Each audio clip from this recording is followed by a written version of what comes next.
Dag samen. Ik hoop het vertrouwen dat het gaan goed met iedereen en elkeen van jullie.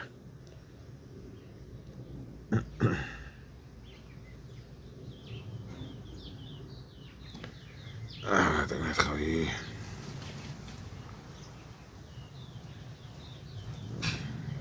Ik wil weer ook anders.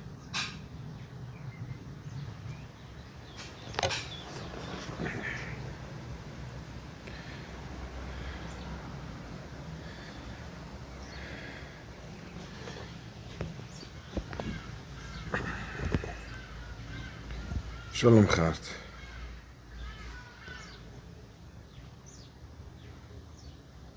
Dat is hij.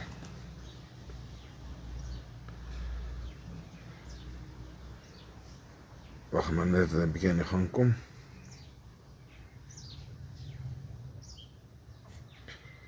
Voor vandaag ben ik gesels.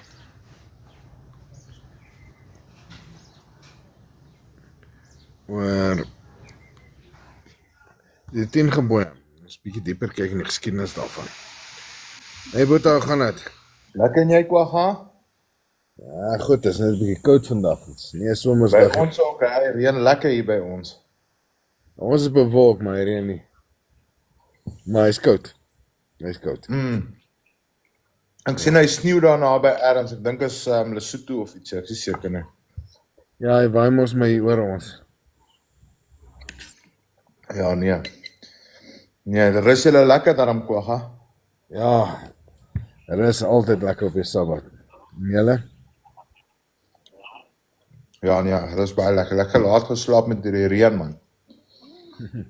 Ek dink ek was eers 7 uur op. Lekker. Ek moet wag voor ek daar kan laat slaap. Jy weet ek het 2 wekkertjies wat opstaan vroeg in die huis. Ja. Ja, nee, daai is die beste wekker wat jy kry. Daai kinders is op klokslag op tyd elke keer. Ja, hulle is nooit laat nie, hè. Hulle word eers laat as hulle moet skool toe gaan of iets moet gaan doen. Kwagga, terwyl jy praat, ek eet soos gewoonlik hierdie tyd Ja. alweer. Dis reg, gaan geniet hom. Ek gaan die inleiding gee waaroor ons gaan praat en jy kan enige tyd wegspring en inval as jy wil. Dankie Kwagga. Okay, Boeta. Soos ek gesê het, ons kyk vandag bietjie na die 10 gebooie. Ons kyk bietjie waar kom die woord 10 gebooie vandaan? Hoe word dit gebruik? Waar kom die misverstand met die 10 gebooie in? Want daar is tog 'n misverstand in die kerkverband wanneer dit kom by die 10 gebooie. En ons gaan brei bietjie uit meer wat dit beteken en jy sal altyd hoor ek sal sê of Jason sal sê maar die 10 gebooie is net vir of is net die hele wet kan in die 10 gebooie ingeskryf word of kan onder dit val. So ons gaan bietjie daai toets en ons gaan bietjie uitbrei op dit om te kyk of dit so is of dit wat ons sê waar is, né? So voor ons begin moet ons bietjie gaan kyk na die geskiedenis van waar kom die woord 10 gebooie vandaan, want die woord moes ergens ontstaan het. In Hebreëus word die woord Aseret ha-devarim gebruik en dit beteken letterlik 10 woorde of 10 spreuke. Nou ons weet dis nie 10 woorde nie, ons gebruik maar 'n logiese bepaling hierso. Ons weet dis 10 spreuke. Daar was 10 goed gesê en ons quoteer nou of praat nou van Eksodus 20 by die berg Sinai waar Vader self met Israel gepraat het, né? Dit word later weer herhaal in Eksodus 34 vers 28 en natuurlik Deuteronomium 4 word herhaal ook in Deuteronomium 10. Dis daar waar die 10 Spreuke, of in ons Bybel soos ons vandag ken, word dit die 10 gebooie genoem, maar die letterlike vertaling daarvan is 10 spreuke, né? Dis die 10 goed wat Vader genoem het.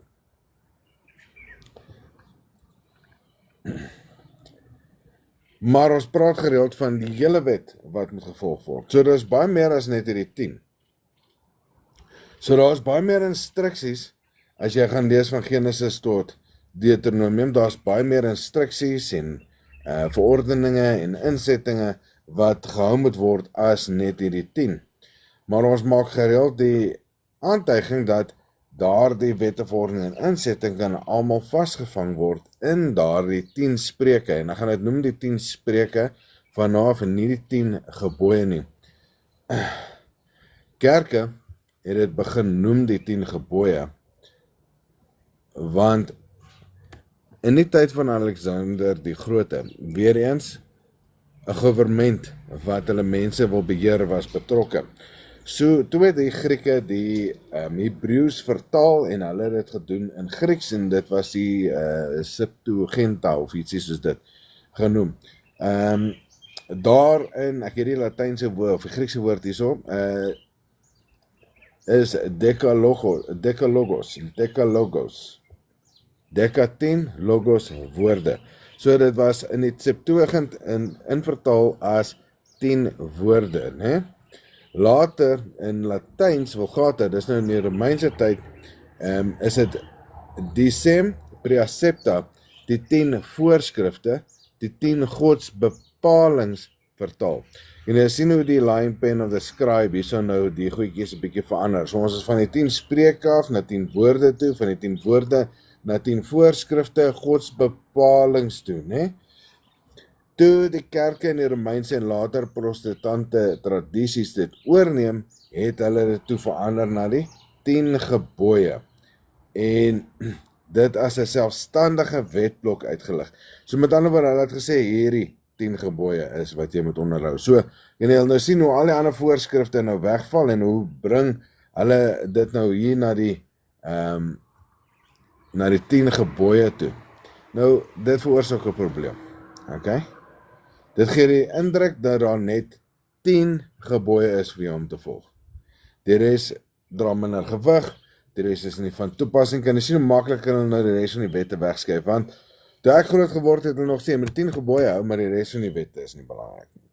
So het hulle die mense so wegbeweeg oor die jare van hierdie dinge af. Maar soos ons verlede naweek gesê het, om die 10 gebooie te hou, moet jy al die wette, verordeninge en insetting hou.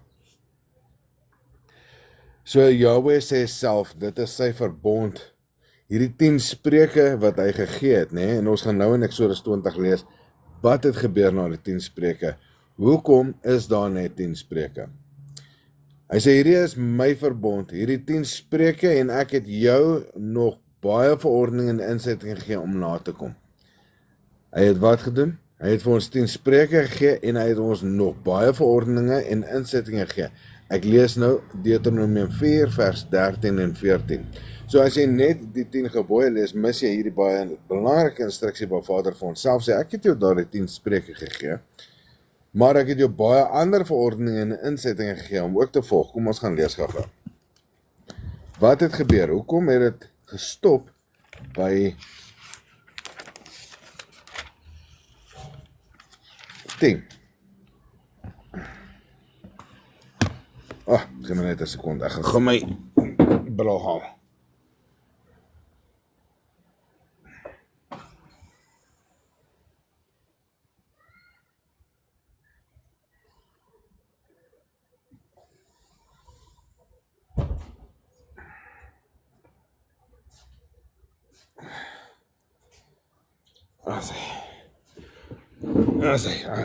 Ek is terug. Okay, so in Eksodus 20 lees ons tot en met vers 17 van al die wette, né? Ek gaan nie die wette herhaal nie, julle kan gerus gaan kyk, Eksodus 20 tot en met vers 17 lees jy van al die wette. Ons gaan hulle nou so 'n bietjie behandel en kyk hoe haal ons die res van die ander skrifte in die ander 5 boeke uit en ons bind dit in met daardie 10 spreuke wat gesê word. Ek lees vir ons vanaf vers 18. Toe die volk die donder slaan, die klank van die ramshorings hoor en die weerligte en die rook op die berg sien, het hulle van angs gebewe en op 'n afstand bly staan. Hulle sê toe vir Moses, praat jy liewers met ons en ons sal luister. Moet tog nie dat God met ons praat nie, want ons sal sterf. So hier sien ons, Israel is bang. Hulle het nou al hierdie 10 spreuke gehoor, dis donderslaan, ramshorings en weerligte en rook op die berg, en hulle raak bang en hulle sê, Moses, asseblief, gaan luister jy en leer jy, dan kom vertel jy ons, né? So wat doen hulle? Hulle stel Moses as 'n middelaar aan.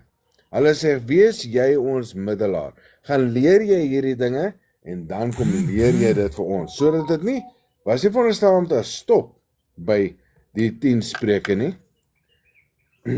Dit was veronderstel om aan te gaan, maar Israel was bang. Hier het hulle begin bewe, en hulle het begin skrik vir al hierdie geluide wat hulle hoor, en hulle sê, Moses, gaan leer jy hierdie dinge, en dan kom leer jy dit vir ons. Maar Moses het die volk geantwoord, moenie bang wees nie, want God het gekom om julle te toets. Hy wil hê julle moet ontzag hê vir hom en nie sondig nie, né? Die volk het op 'n afstand bly staan, maar Moses het nader gegaan na die donker wolk waarin God was. So hier gaan tree Moses nou op as die middelaar. Okay? Dit was tot en met vers 21. Dankie Nicola. Ek sien jy post vir ons die verse. So Eksodus 20 vers 18 tot en met 21.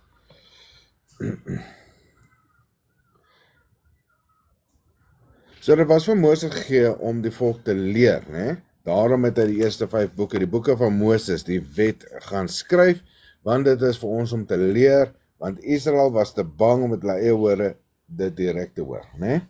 So hulle het vir Moses aangestel as die boodskapper. Maar vandag sê hulle vir ons die woord, die wet is nie meer nodig nie. So julle glo nie meer vir Moses wat na julle toe kom om die res van die wette vir julle te leer nie. Maar is dit nie wat ook in die Nuwe Testament staan in Johannes 5 vers 46 nie? As julle Moses geglo het, so julle my geglo het, want hy het van my geskryf. Dis die Messias wat praat hierso. So die Messias sê julle het nie vir Moses geglo nie, julle glo nie vir my nie. As julle Moses geglo het julle my geglo. Maar hy sê 'n interessante ding hier, want hy het van my geskryf. Maar meeste mense weet dit nie, want hulle gaan lees nie meer hulle Ou Testament nie. So, hoe weet hulle dat Moses van hom geskryf het? Kom ons gaan lees in Deuteronomium 18, vers 15 tot 19. 'n Profeet soos jy sal ek vir julle verwek. Ek sal my woorde in sy mond lê, en hy sal tot hulle spreek alles wat ek hom beveel, né? So hy sê hier, hy gaan 'n profeet soos Moses oprig. Hy gaan die woorde in sy mond, Vader sê, ek sal my woorde in sy mond lê, en hy sal tot hulle spreek alles wat ek beveel. Net soos wat in die tyd van Moses. Moses gaan, luister jy vir ons, dan kom leer jy vir ons hierdie, 'n profeet soos Moses. So die Messias was opgewek, en hier is die profesie oor die Messias. Ons gaan nou lees in Deuteronomium 5 vers 5. Dat ek net gegaan.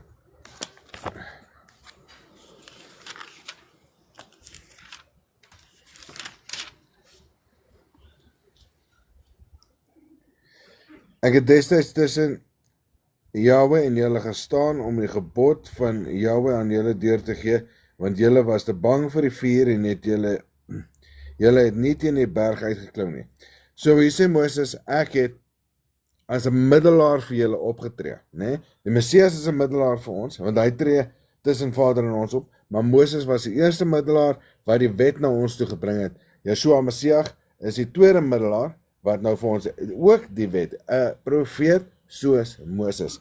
Nie 'n profeet teenoorgestelde van Moses, nie 'n profeet wat iets anders gaan sê as Moses nie, 'n profeet soos Moses gaan ek oprig vir julle, né? Die woorde wat Vader beveel, gaan op sy mond wees.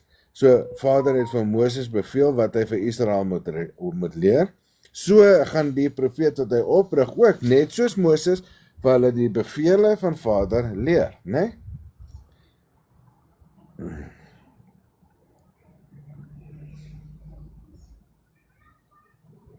Galasiërs 3 vers 19, die wet is deur engele in die hand van 'n middelaar oorgegee. Daar word weer van Moses gepraat, né? So Moses word uitgewys as 'n middelaar. Moses, jare later is toe weg, 'n profeet soos Moses word opgerig en Yeshua kom en hy sê vir ons, Yeshua het nie sy eie dinge kom praat nie, maar hy het self gesê, die woorde wat ek tot julle spreek, ek spreek dit nie uit myself nie, maar uit die Vader wat in my bly. Hy doen die werke. Met ander woorde, die Vader wat in hom bly, hy spreek nie uit homself uit nie. Met ander woorde, net soos die profesie vir ons gesê, wat ons nou net gelees het in Deuteronomium sê, dat daar die woorde wat op sy mond gelê is, die Vader se woorde en bevele is en wat hy moet volg.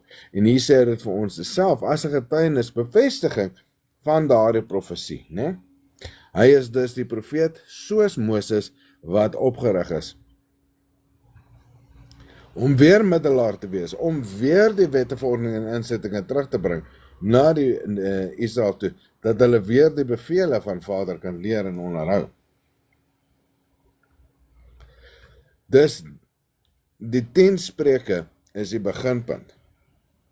Dis die 10 belangrike spreuke waarin die res van die wet verbind kan word en ons gaan dit nou ondersoek. So, ons kan 'n prentjie teken, ons kan sien, okay, hierdie 10 spreuke, of kom ons vat dit so, die 10 spreuke wat ons ken as in die kerke as 10 gebooie, vat ons as 'n inhoudsopgawe. So, met enige inhoudsopgawe, voor in jou Bybel het jy inhoudsopgawe, en in hierdie inhoudsopgawe het jy nou al die verskillende boeke en bladsye en so aan, waar dit op voorkom, waar die verskillende geskrywe en goeders is. So kan ons dan dieper in hierdie wette en goeders ingaan, en ons kan dit in Levitikus en Deuteronomium, Exodus en Genesis, kan ons voorbeelde gaan kry daarvan, ons kan maniere wat dit moet gedoen word, gaan kry daarvan, ons kan uitbreiding van hoe die wet geonderhou moet word, en al hierdie dinge kan ons kry. Maar kom ons gaan soek net, gaan eers 'n bietjie verder. Wynand, ekskuus Kwagga. No problem. Ek wil net hê met vir die mense verduidelik, voor jy nou ingaan in die wet word opgesom in die 10 gebooie in, is dit wat die gebooie wat gegee was vir Moses op Berg Sinaï. Hoekom het die oudstes van die dag, of die ouderlinge en die hoofpriesters en goed, hoekom het hulle vir Moses 'n middelaar gemaak? Wat het daar gebeur? Want onthou die Vader sê daarna, ag hoe ek wens dat my wet al op julle hart geskrywe was. Want die mense wou mos nie hoor nie. So ek wil net vir die mense daai verduideliking gee, wat opleid met wat jy nou gesê het, as Moses die middelaar was, en hoekom hy die middelaar was. In Hebreërs staan daarso, Hebreërs 12 vers 18 tot 21. For you are not come unto a mountain that might be touched, and that burned with fire, nor unto blackness and darkness and tempest, and the sound of a trumpet, and the voice of words, which voice they that heard entreated that it should not be spoken to them anymore. So die woord wat hulle gehoor het, omdat Moses eers opgaan, toe gaan hy saam al die oudstes. Toe sê hy, nee, wie kan na hierdie stem luister? Gaan jy Moses, kry jy vir ons, jy weet. So hulle sê, the word that entreated that it should not be spoken to us anymore. So hulle sê, hierdie woorde wat ons nou hoor, moenie verder met ons gepraat word nie. Hoekom die volgende vers? For they could not endure that which was commanded. And if so much as a beast touch the mountain, it shall be stoned, or thrust through with a dart, or a spear. So hoekom het hulle Moses aangestel? Want hulle kon nie hierdie woorde hoor nie. Dit het nie hulle ore gekiel nie. Hulle wou uit Egipte uitkom en nog steeds terugdraai na die potte van Egipte toe. So, ek wil net daai agtergrond gee. Maar baie mense sê, ekskuus Kwagga. Nee, ek sê net soos vandag. Ja. So wat baie mense sê, ja, maar die wet wat vir Moses gegee het was 'n vloek en al daai goed. Dan dink ek, yes, ouens, het julle vergeet om te lees, byvoorbeeld Nehemia 9:13 staan daar. You come down also on Mount Sinai and speak with them from heaven and give them right judgments, true laws, good statutes and commandments. So alles is goed wat vir hulle gegee is. Maar die mense van vandag sê, nee, dis evil, ons kan nie daai goed hou nie. Ons mag dit nie hou nie. Malachi 4:4 sê dieselfde. Remember you the law of Moses my servant, which I command to in Horeb for all of Israel, with the statutes and judgments. So dit is baie goeie goed. En een van my gunstelinge is in Psalm oor Aaron se baard.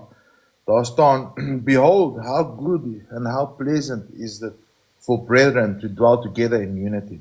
It is like the precious anointment oil on the head that runs down onto the beard, even Aaron's beard, that went down to his skirts of his garments, as the dew of Hermon, and as the dew that descends on the Mount Zion. For Yahweh, your God, commanded the blessing, even life, evermore. So wat was gecommand daar? So die blessing, lewe, hou my gebooie en jy kies die lewe. So hy het 'n blessing command, maar die kerk sê vir jou, nee, dis 'n vloek. Hulle vat die donkerte vir lig en die lig vir donkerte.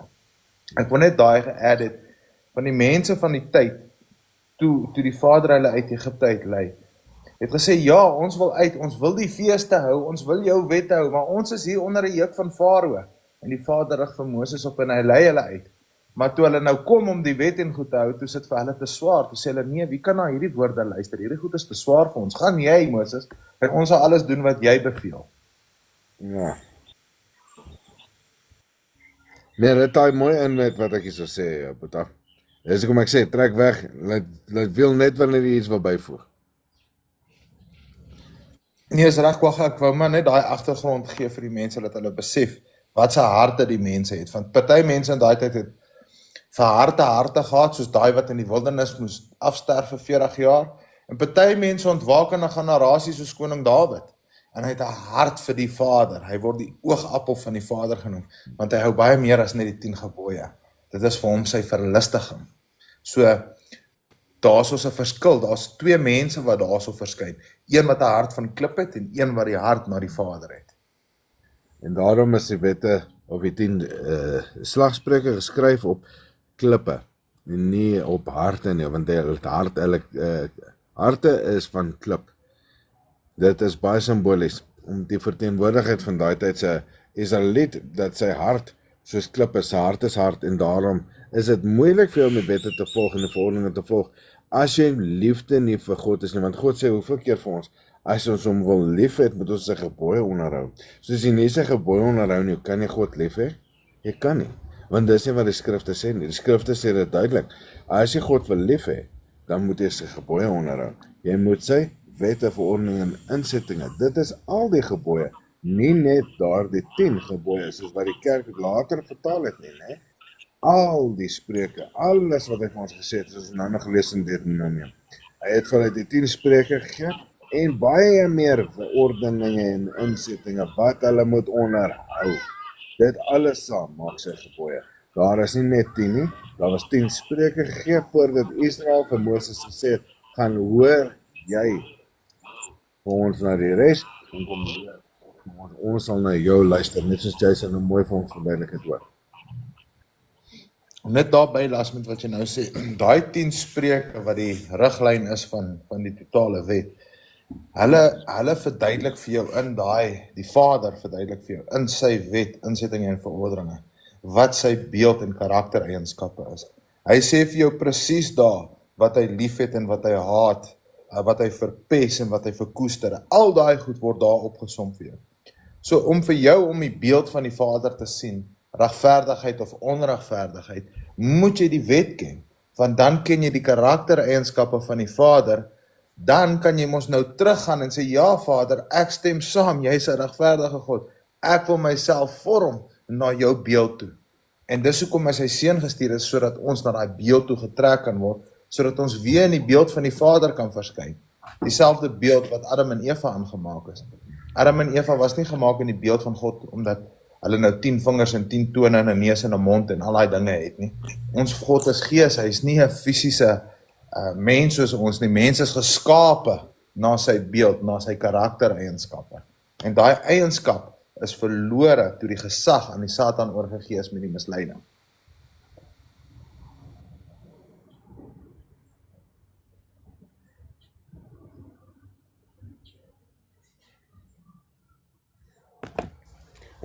Boeta, 100%.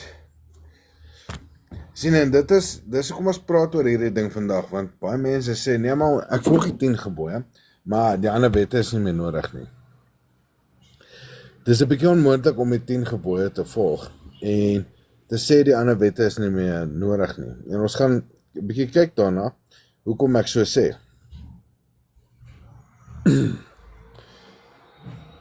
Maar die 10 gebooie is soos 'n inhoudsopgawe. Daar word, ek wil net nou dadelik daarin gaan ek nog so 'n stukkie voor ek daarby uitkom, maar ons gaan praat oor die Sabbat, en ons gaan die Sabbat in die verskillende gedeeltes van die wet opsoek, want in Eksodus sê dit vir ons moet die Sabbat hou en hom heilig. Maar waar is die instruksies en die verordeninge van hoe ons hom moet hou, wanneer ons hom moet hou, al daardie tipe van goeters, moet ons die details gaan kry van hoe die Sabbat gehou moet word. Ons gaan die details moet kry en voorbeelde van wat gebeur as gebreek word en so aan, en ons sal 'n bietjie daaroor gaan lees. Nou, en dis hoe dit intaai met die res van die wet. So, die wet is nie afsonderlik van die 10 spreuke of die 10 gebooie nie. Dit is die uitbreiding daarvan, die verduideliking van hoe dit werk, en hierdie is die 10 klassifikasies onder wat die wet val.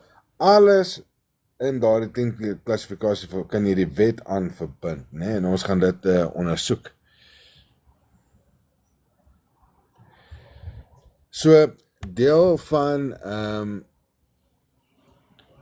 wat ek probeer nou sê is, as jy sê jy hou die 10 gebooie, maar jy hou byvoorbeeld die reinheidswette nie.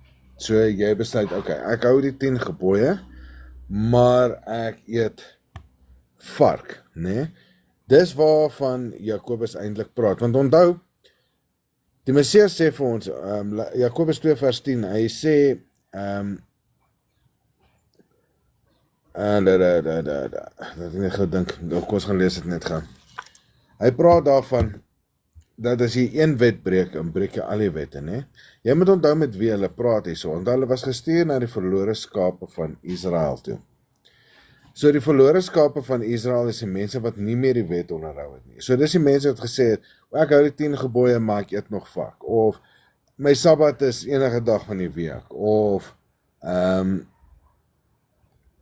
ek kan nie eens meer al die kerkgoeders onthou nie. Maar dit is 'n goeie ding. Maar hierdie tipe van verskonings is wat die mense soos Paulus en Timoteus en Jakobus hulle teëgekom het. En dis hulle vir hulle gesê, jy kan nie sê jy volg die 10 gebooie, maar jy eet vark nie, want as jy die een wet breek, dan breek jy hulle almal. Jy onheilig jou liggaam, jy is nie rein nie, né? So dis baie belangrik om daai tipe van gedagte in jou kop te hou, dat hoe volg jy die 10 gebooie, maar jy weet nie hoe om die Sabbat te hou nie. Jy weet nie wat 'n dag die Sabbat gehou moet word nie. Jy weet nie wanneer en watter tydperke die Sabbat gaan gehou word, van aand tot aand, op watter dag dit moet gehou word, maar daar word later eers vir jou verduidelik. So, ek weet nie of ek my punt baie duidelik maak hier nie, maar jy kan nie die wette afskryf en sê ek kan onderhou net die 10 gebooie nie, want jy gaan nie die 10 gebooie onderhou nie. Jy gaan hulle breek as jy die wette afskryf en nie volg nie, want ergens gaan jy die 10 gebooie breek, soos wat ons verlede naweek verduidelik het. As jy een van daardie gebooie nie hou nie, dan breek jy een van hierdie gebooie. As jy jou liggaam ontreinig deur vark te eet, né? Hoe gaan Vader se gees in jou bly? Sy skrif sê mos vir jou, sy gees kan nie in jou bly as jy onrein is nie. As jy onrein is, hoe gaan jy bid vir na die Vader toe? Jy moet rein wees.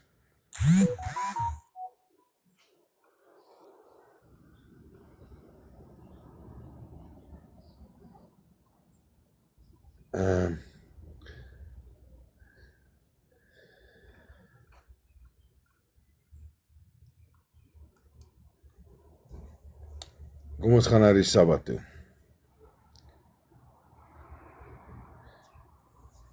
So in Eksodus 20 vers 8 tot 11. Dit is in Eksodus, kom ons gaan lees.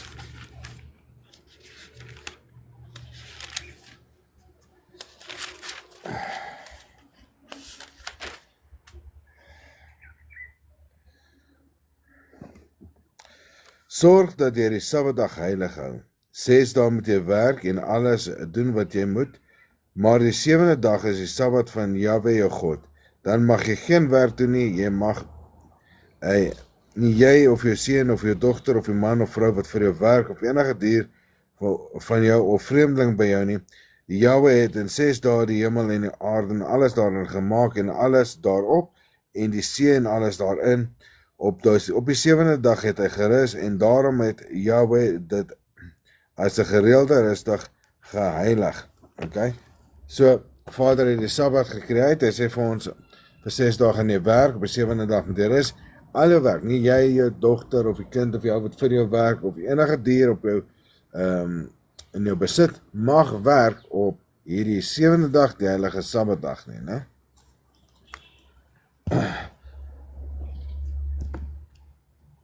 Dan, Exodus 23 vers 12.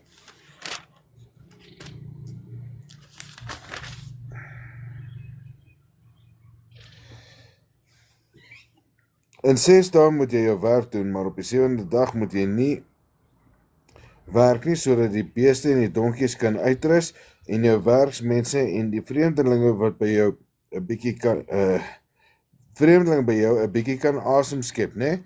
So, hier is 'n byvoeging op die Sabbatdag wat ons van gelees het, van wat jy moet hou. Nou lees ons van meer insettinge en verordeninge van hierdie Sabbatdag, hoekom moet dit gedoen word? Die vreemdeling moet 'n bietjie asem skep by jou, daar moet 'n rus wees, jou liggaam moet herstel, en so aan. Exodus 31 vers 13 tot 17.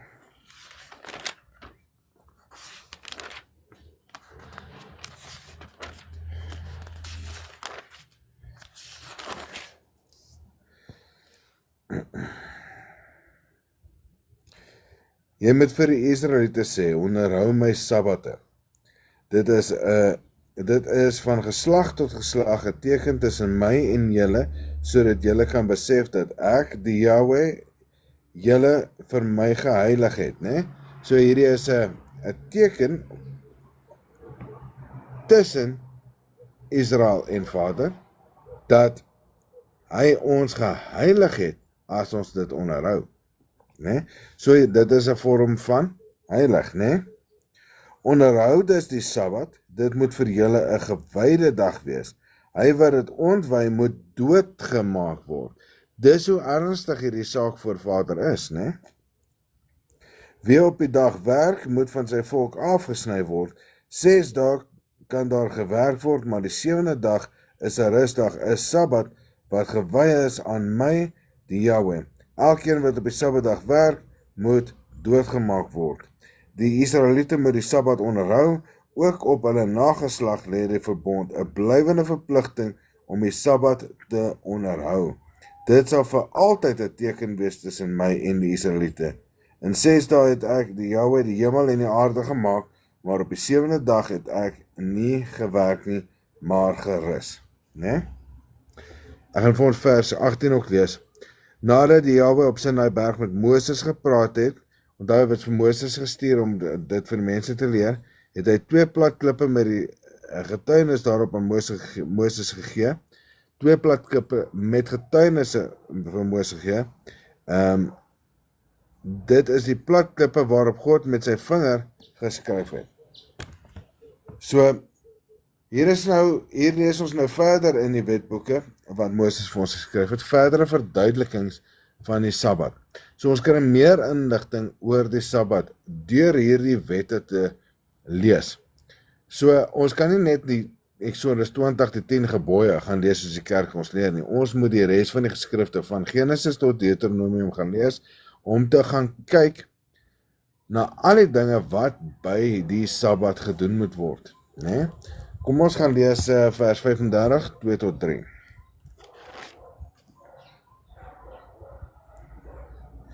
Ses dae moet julle werk doen, maar die 7de dag moet vir julle 'n gewyde dag wees. Dit is 'n rusdag tot eer van die Jahwe. So dit is 'n rusdag tot eer van die Jahwe, né? So jy gee eer aan jou God wanneer jy rus op die dag wat hy vir jou gegee het om te rus. Elkeen wat op die dag werk, moet doodgemaak word. Julle mag nie op die Sabbat geen vuur in enige van julle wonings maak nie. Nou hier is dus baie keer die argument van waar mense vir my sal sê, ja, maar die Sabbat is onmoontlik om te onthou. Om te hou, want jy mag nie vuur maak nie. Wat van as dit nou so koud is, dat jy jou lewe moet red en jy moet 'n vuur aansteek? Ek sê dan steek jy vir jou 'n vuur aan. Die doel van die Sabbat is om te rus. En as die bewe op die vloer van die koue jou wegvat van daardie mentaliteit om te rus, dan vat daai donkie uit die sloot uit. Hy steek die vuur aan dat jy warm kan kry, dat jy weer kan fokus op Vader, dat jy weer kan rus. Jy moet my sê as ek van die perd afval hierso, Jason? 100% reg, dis presies hoe die Messias dit kom verduidelik het. Nou gaan ons 'n bietjie Levitikus toe. 23 vers 3. Net gou ietsie hierso sê, hoor jy DJ, as jy nie van die skrifte hou nie, jy kan na 'n ander live toe gaan. Daar is 'n sabbatsreis toegegee in die skrifte van dat jy mag travel op die Sabbat en is geoorloof om goed te doen op die Sabbat. So voor jy sulke goed sê, gaan lees liewer die skrif wat jy claim jy glo of verwerp dit maar liewer heeltemal, maar dalk is hierdie live net nie vir jou nie, hoor. Waar was dit nou? Levitikus 23 vers 3.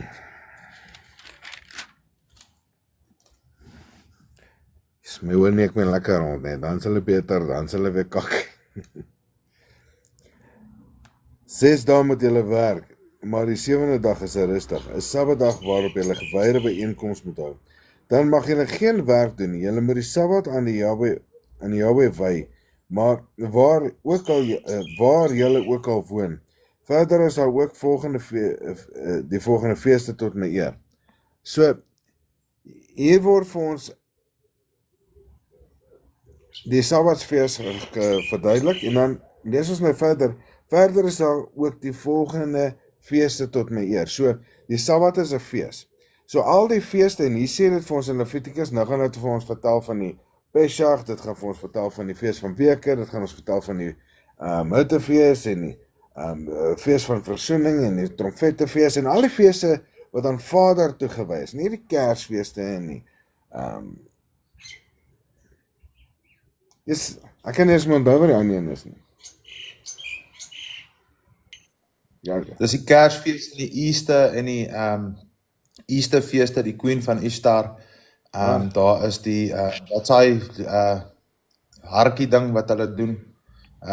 Lentefees en wat sy Valentine's Day, al hierdie mensgemaakte fees.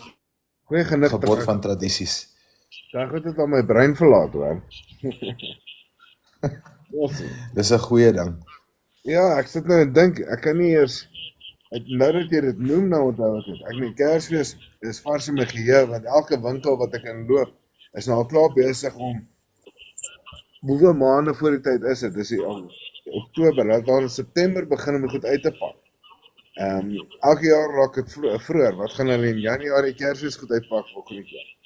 En dit is ongelooflik. Ja, daar staan geskryf dat die Vader haat die feeste wat ons vir onsself gemaak het. Hy haat dit. Nou kom ons as mense en ons doen dit wat die Vader haat. So nie, geen wonder die Vader sê, julle tart my met julle feeste. Ja, ek mens, ek het nie nodig wat enige van hulle winkels gaan, maar jy kan nie brood gaan koop sonder om in 'n Kersversiering vas te loop by ons nie. Yes, dit frustreer vir my.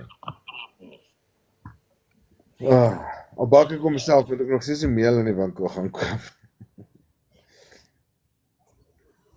Maar, so leer ons dat daar baie meer aan hierdie, so nou weet ons in die 10 spreuke wat gegee is, is die Sabbat wat gegee word, die Sabbat die opskrif vir die feesinleidings. Met ander woorde, daar's feeste, en daar's ander feeste waar daar Sabbate betrokke by is, en dis hoe Sabbate gevier moet word, en daardie val onder die Sabbat as 'n fees in die inhoudsopgawe. So dit is wat ons lees dan in Levitikus 23 vers 3.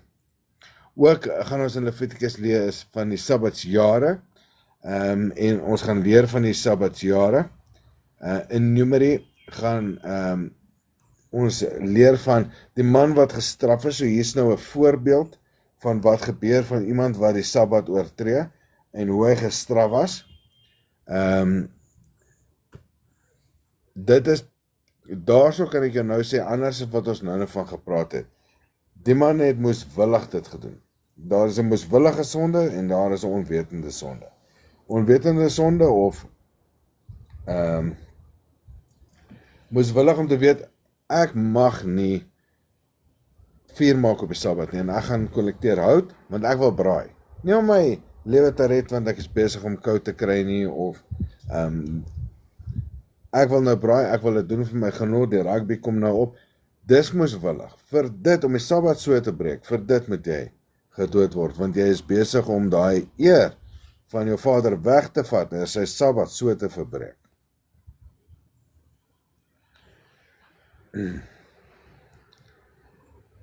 Deuteronomium 5 vers 12 tot 15.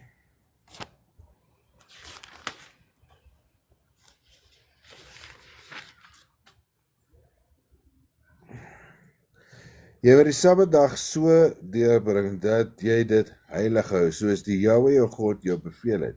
6 dae moet jy werk en alles doen wat jy moet.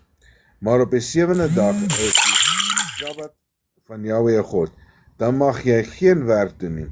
Nie jy of jou seun of jou dogter of die man of die vrou wat vir jou werk of die bees of jou donkie of enige dier van jou of die vreemdeling by jou nie, sodat die werksmense kan rus soos jy.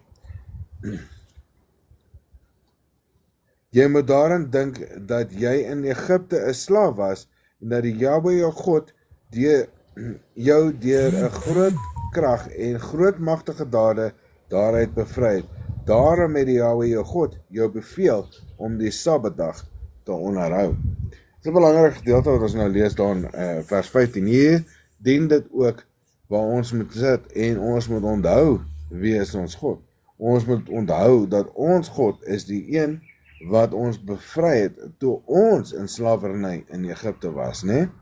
Deur magtige dade, deur wonderwerke het hy ons daaruit bevry. Dit is 'n herdenking wat ons aan moet dink op die Sabbatdag. Wanneer ons die Sabbat hou, is dat daardie God, Jahwe, sodat ons hom nie vergeet nie, sodat ons nie afdwaal en agter ander goeders aanhardloop, en vir ons goue kalwe bou, of Trinity begin aanbid, en so aan nie, maar dat ons onthou wie is ons God, en dat ons kan vrees hê vir daardie God. En 'n gesonde vrees vir God is om sy wette en verordeninge te onderhou, want jy weet God. Jou God is magtig en kragtig en doen groot wonderwerke, net soos dit hy in Egipte gedoen het. Een van die redes daarvoor, toe Israel in slawerny in Egipte was vir daai 400 jaar, het hulle nie meer, dis nou Abraham se afstammelinge wat nou opgetrek het na Josef toe. Onthou Josef was die farao gewees. So sy huishouding, daai 72 siele wat nou opgegaan het, hulle het nou opgegaan en daar gaan bly, en so het die Israeliete daar vermeerder, vir 400 jaar, generasies op generasies, hulle het 'n magte mense geword, maar hulle het onder die juk van Egipte begin val. Die tradisies van Egiptenare gedoen, en so die Egiptenare hulle onder hulle juk gesit, en hulle daai tradisies begin hou. Soveel so dat die Lewiete van die tyd, Levi, daai stam, gesê het, nee, maar ons wil die feeste doen, en laat ons broers opkom om die Vader se feeste te doen, en so het Israel in Egipte gebid tot die Vader, en die Vader het vir Moses opgewek, en vir Moses gesê, Moses, gaan bevry my mense. Hulle wou die feeste, die insetting en die verordeninge van die Vader, wat nog voor die berg Sinaï bestaan het, gaan doen het, maar hulle kon nie onder die juk van Egipte nie.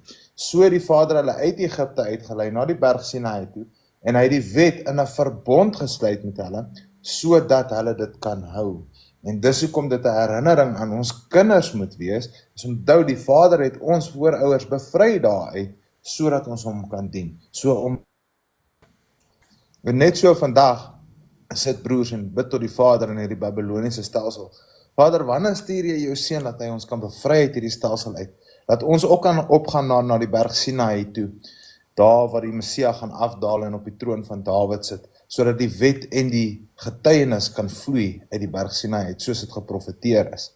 So ons bid vandag daarvoor, en ons moet ons kinders herinner daaraan, want dan maak ons 'n godvreesende nasie groot. Maar ons doen nie ongelukkig daai dinge nie, en ons kinders weet nie eers dat ons Vader se naam Yahweh is nie. Vir hulle is die Vader se naam God en Here, o Lord en God, wat alles net titels is, wat nie eers daar in die skrifte behoort nie. En dis die skande van dit alles. Maar daar staan daarom geskryf, in die laaste dae sal my volk ontwaak, en hulle sal by my naam roep en my naam eer. Sy naam te eer is om in sy wette, insetting en verordeninge te wandel. Halleluja, halleluja. Jy weet, dit is so belangrik, dat, jy weet, 'n mens die geskiedenis ken, veral die geskiedenis van die tyd van, wat ons nou van praat in Egipte. Want aan die einde van dae word die verlossing van die oorblyfsel wat ontwaak, vergelyk met die uittog van Israel uit Egipte. So, aan hierdie dinge wat Jason nou vir ons noem, moet weer 'n klokkie lui en gebeur. So ergens is daar, as ons nou lees van die uittog uit Egipte uit, waar Vader nou die Israeliete uitlei, en ons lees hoe hierdie sondige nasie, die eerste nasie vir 40 jaar in die woestyn moet bly, want hulle kan nie in die beloofde land uitgaan, want hulle moet eers uitsterf. Hierdie geskiedenis moet jy ken, sodat wanneer jy jou profeseë lees, en die toekomstige profeseë, dat jy kan herken wat jou Vader sê. En ons gaan na Esegiel 20 toe, en ons lees vanaf vers 32 tot 38.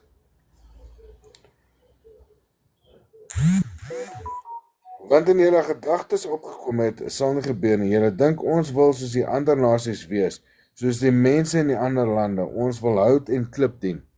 Julle dink so, né? Julle is tussen hierdie ander nasies verstrooid. Onthou Israel se ballingskap, né? So seker as ek leef, sê Jahweh die God, ek sal oor julle regeer met mag en krag, en ek sal met toorn op julle laat losbreek. Hy sal jou straf as jy nie terugdraai na sy wet en verordening en insetting nie. Ek sal julle met die mag en krag tussen die volke uitbring, en julle bymekaar maak in die lande waarin ek julle verstrooi het, né? So hy sal ons met mag en krag weer bevry uit daai Egipte uit, né? En my toorn oor julle laat losbreek. Ek sal julle bring na die woestyn tussen Babel en Israel, en daar sal my saak teen julle van aangesig tot aangesig stel. Hierdie vertaling is nie reg nie. Dis nou die 83. Hou gevas, gaan vir ons dit 'n ander vertaling het lees. Sien, so goed met jou woorde ken, dat jy moet weet wanneer hulle begin verkeerd skryf op die scribe. Kom ek lees vir julle hier. Ek lees nou, inteendeel, daai was die 83 vertaling, hierdie is 'n nuwer vertaling, dis die nuwe internasionale vertaling, né? Ons kyk of hy beter vertaal is. Anders gaan ek vir julle presies sê wat daar moet staan volgens wat. En ek bring julle na die, hier, en dit is baie mooi gestel. Ek gaan weer vanaf vers 34 lees. Ek bring julle met die uistervuis en met die mag tussen die nasies uit. Onthou wat ons nou nog gelees het, herinnering van die Sabbat. Ons moet onthou, Vader Jahwe is die een wat ons uit Egipte gebring het met die mag, né? Ek bring julle met die uistervuis en met die mag tussen die nasies uit, en ek maak julle bymekaar uit die lande waarheen ek julle verstrooi het. So ons sien hierdie is eindtyd profesie, hierdie is die versameling. En ek bring julle na die woestyn van die nasies, en daar oordeel ek oor julle van aangesig tot aangesig. So die woestyn van nasies. So die wat nie terugdraai na die verordening nie, gaan sterf in die woestyn van nasies, waar Israel gesterf het voor hulle in die beloofde land te gaan. Daar sal ek julle oordeel soos ek julle voorouers in die woestyn geoordeel het, nadat ek hulle uit Egipte gebring het. Sien, daar sê die skrifte vir ons, presies dit wat ek nou vir julle gesê het. Ek sal julle sorgvuldig tel en julle verantwoordelik hou vir die eise wat my ooreenkoms aan julle stel. Daai eise van die ooreenkoms is, volg ons sy wette, verordeninge en insettinge. So hierso, dis hoekom dit belangrik is dat ons hierdie geskiedenis ken, veral die details van die geskiedenis, soos wat Jason nou daar sal noem, is belangrike aspekte om te ken in die geskiedenis van jou skrifte, om te weet waar is wat in die Bybel. En hoekom is dit daar en wat het dit te doen met jou en wat is jou aksie en vereiste om dit te volg, na te kom of dit te verwerp.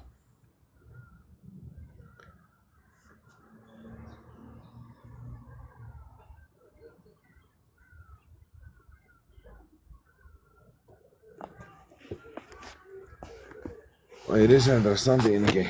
Ek net gou kyk. Ek weet nie of ek die Jubilee hierin het nie.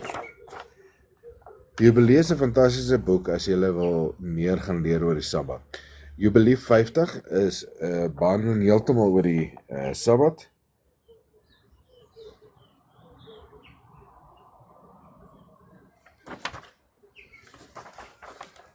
Maar daar is baie nuggets daarin rondom die Sabbat. In die boek van Jubilee. Ek gaan seker nou met opstaan om hom te gaan haal.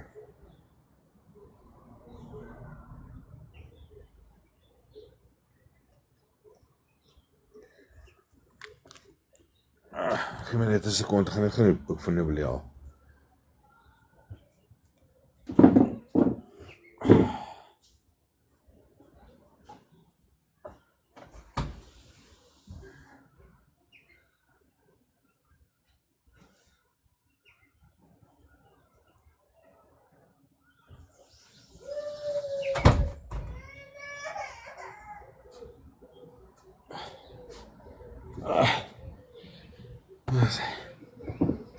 Ekskuus julle.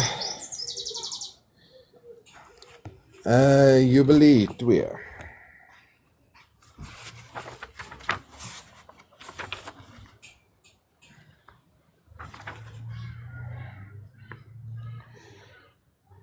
En hy het vir ons 'n groot teken gegee, die Sabbatdag, dat ons moet werk vir 6 dae, maar die Sabbat hou van alle werk, maar die Sabbat hou van alle werk op die 7de dag. En al die engele wat in die teenwoordige en al die engele van die heiligheid, hierdie 2 hoofgroepe, het ons beveel om die Sabbat met hom te hou, soos in die hemele, so ook op die aarde. So, dis maar net 'n interessante feit wat ek wil wys daarso, is dat wanneer ons die Sabbat hier hou op aarde, is die engele en Vader ook besig met Sabbat te hou in die hemele. So, dis wat dit 'n wonderlike ding maak. Want Vader, die engele en ons vier die Sabbat almal op dieselfde tyd. So, dan wil ek net gou na Jubilee 50 toe gaan. So dit is die laaste hoofstuk in Jubilee, né? En dit verduidelik vir jou baie goeders rondom die Sabbat, né, wat vir jou baie duidelik maak.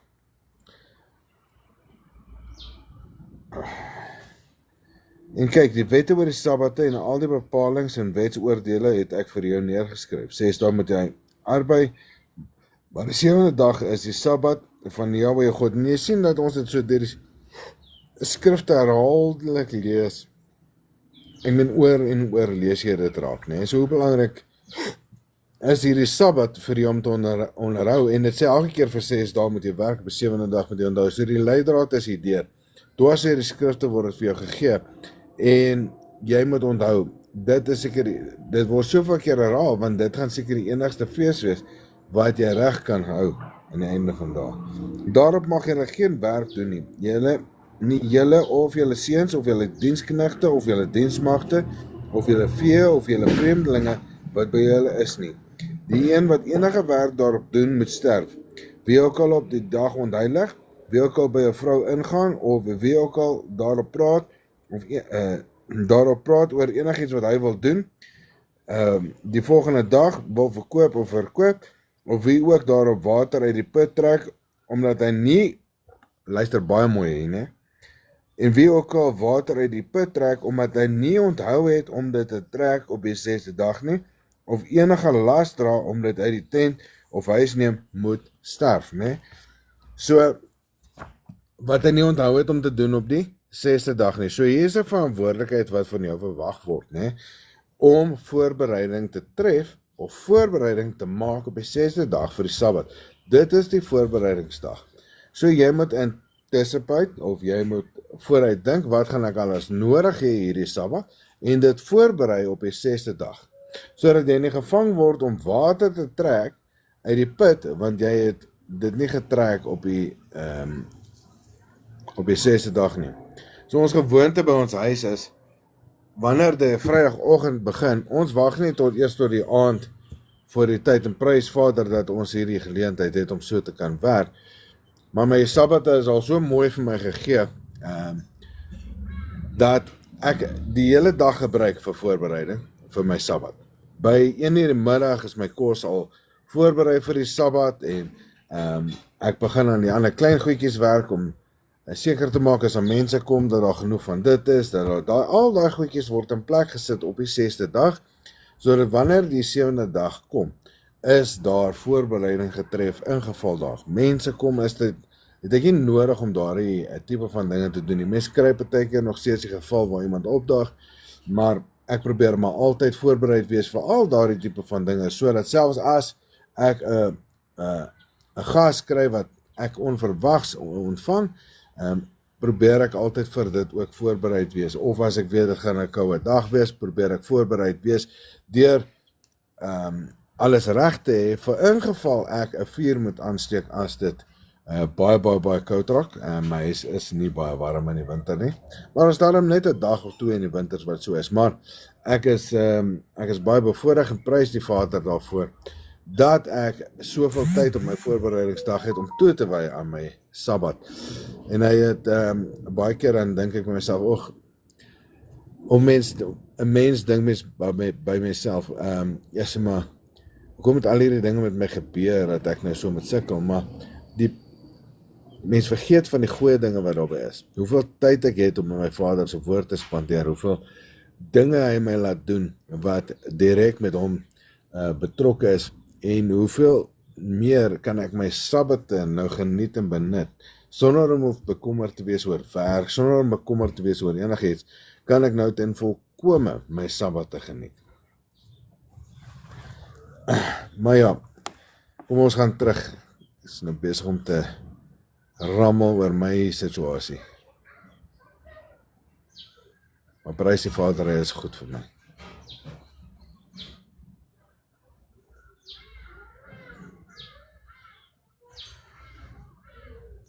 Okay, kom ons gaan kyk na moenie moord pleeg nie. Okay, so dis Exodus 13.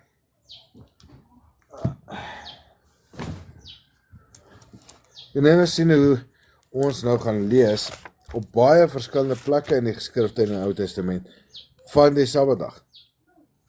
En dit was almal, ek het nou vir ons gaan lees uit die profete ook, met toekomstige gebeurtenisse, maar die skrifte van Genesis tot Deuteronomium gee baie meer detail rondom die wette wat gevolg moet word. So, in Exodus 20 vers 13, jy mag nie moord pleeg nie. So, dis 'n eenvoudige instruksie, jy mag nie moord pleeg nie, maar wat beteken dit presies en hoe moet dit gedoen word? Vir ons om meer daarvan te weet, moet ons nou verder gaan krap in die wette om duidelikheid daaroor te kry. So kom ons gaan na Exodus 21 vers 12 tot 14.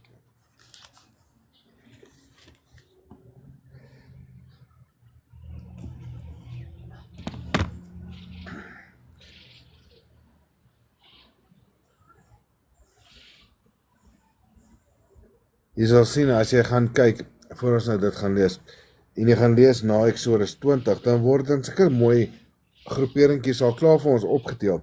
21 is die bepalings vir die goeie orde in die samelewing, né?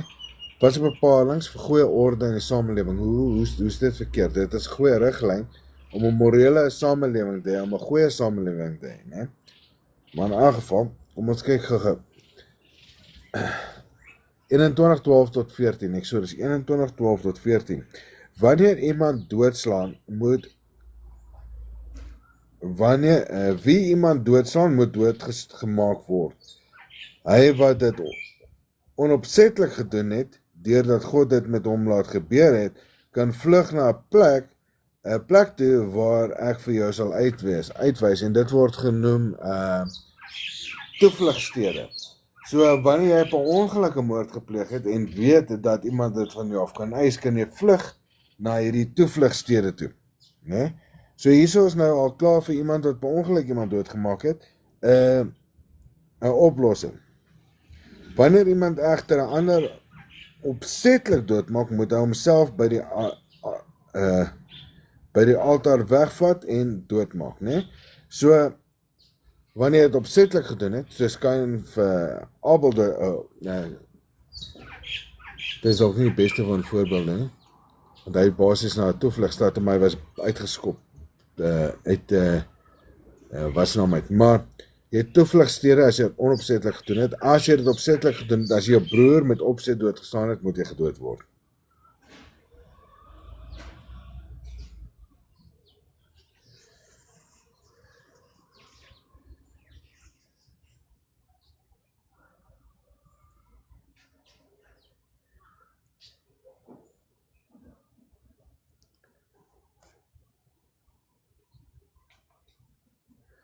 So, Eksodus of Numeri 35.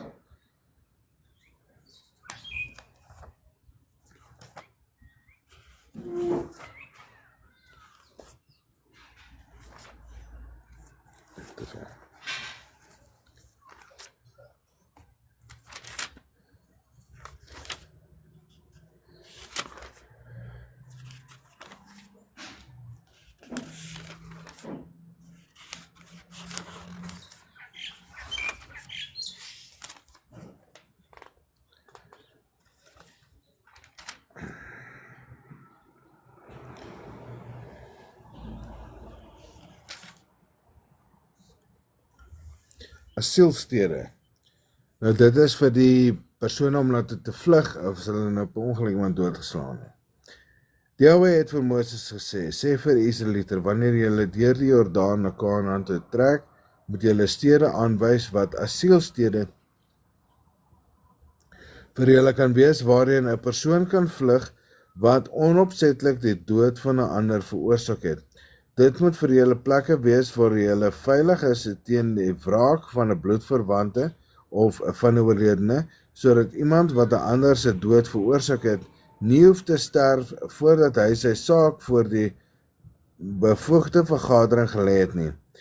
Die 6 stede wat julle gee, sal vir julle asielstede wees, en julle moet 3 asielstede oos van die Jordaan en 3 in Kanaan beskikbaar stel.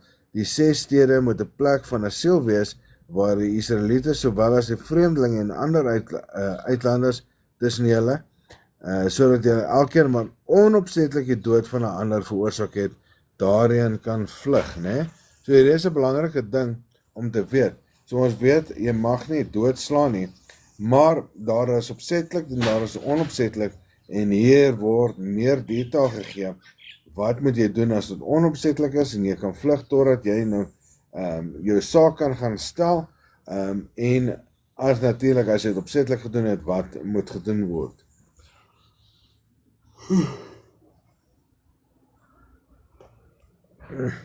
Dis kleintjie staan is nie, so slaap ook nie baie nie.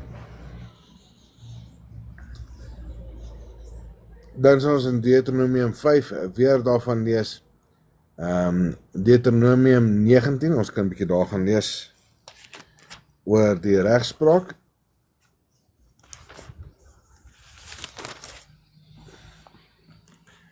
vanaf vers 4 tot 13, die regspraak oor moord. Iemand mag na een van die stede toe vlug om te bly lewe as hy 'n ander doodgemaak het sonder voorbedagte rade en sonder dat daar voorheen vyandskap tussen hulle was. Wanneer iemand byvoorbeeld saam met hom by sy buurman na 'n bos toe gaan om hout te kap en hy swaai die byl in sy hand om die boom te kap en die byl skram weg van die boom af en tref die buurman sodat hy sterf, mag so 'n persoon na een van die 3 stede toe vlug om te bly lewe. As die pad na so 'n stad toe te lank sou gewees het, sou dit kon gebeur dat die familielid wat in sy woede die ander sy dood wil wreek, die man wat van hom doodgemaak het agtervolg en inhaal en doodmaak, al is daar nie 'n misdaad gepleeg wat dood verdien nie, daar was mos nie voorheen vyandskap tussen hulle gewees nie. Dit is waarom ek jou beveel om die 3 stede uit te sonder. Maar as die Jahwe jou God die grondgebied uitbrei, soos hy met die eed aan jou voorvaders beloof het, en hy gee die hele land wat hy beloof het aan jou, moet jy nog 3 stede by hierdie eerste 3 voeg. Die Jahwe sal jou gebied uitbrei, omdat hy hierdie hele wet wat ek jou vandag gegee het, omdat jy die hele wet wat ek jou vandag gegee het, gehoorsaam, jy die Jahwe jou God, en hom lief het, en altyd volgens sy wil lewe. Weerens lees ons dat om Vader lief te hê, moet jy sy wil en sy wette onderhou. As jy nie sy wil en sy wette onderhou nie, het jy nie die Vader lief nie. Dis nie my woorde nie, dis die woorde wat oor en oor geskryf staan in die boeke. So hier lees ons van die verskillende wette en hoe dit moet gedoen word en van asielstede en wat gebeur as dit per ongeluk is en wanneer die land groter raak moet daar nog 3 bygevoeg word. So daar word heeltyd voorbereiding getref om regverdigheid te hou. Want dis waaroor alles aan die einde van die dag gaan. So kan ons gaan en die moenie steel nie, ons kan ingaan in die ander wette en moenie agter ander gode aan hardloop nie. Waarmee is die kerke vandag besig? Eerstens hulle sê vir jou, jy moet nie die wet hou nie, dis 'n afgoderry, want dis nie Vader se wet nie. Hy sê, as jy my lief het, sal jy my wette, verordeninge en insetting hou. As jy my nie lief het nie, sal jy dit verwerp. Hulle verwerp dit. So dis afgoderry. So om dit daar te vind, is jy besig met afgoderry. En jy moet jou naaste lief hê soos jouself. In ons societies vandag is die een besig om te vinnig by ander een te trap om voor te kom. Dis mos nie naaste liefde nie. Naaste liefde kom met soveel voorwaardes vandag. Daar moet nie voorwaardes wees nie. Jy moet jou broer lief hê, jy moet sy sondes bedik, jy moet vir hom kos gee as hy kom, jy moet vir hom behulpsaam wees, jy moet lief wees vir jou broer. En 'n broer is soos die Messias dit definieer, die een wat die wil doen van jou Vader. Hy is jou broer, want met hom word jy eenselwig met een Vader, die Vader Jahwe, wie se wette, verordeninge en insettinge julle doen.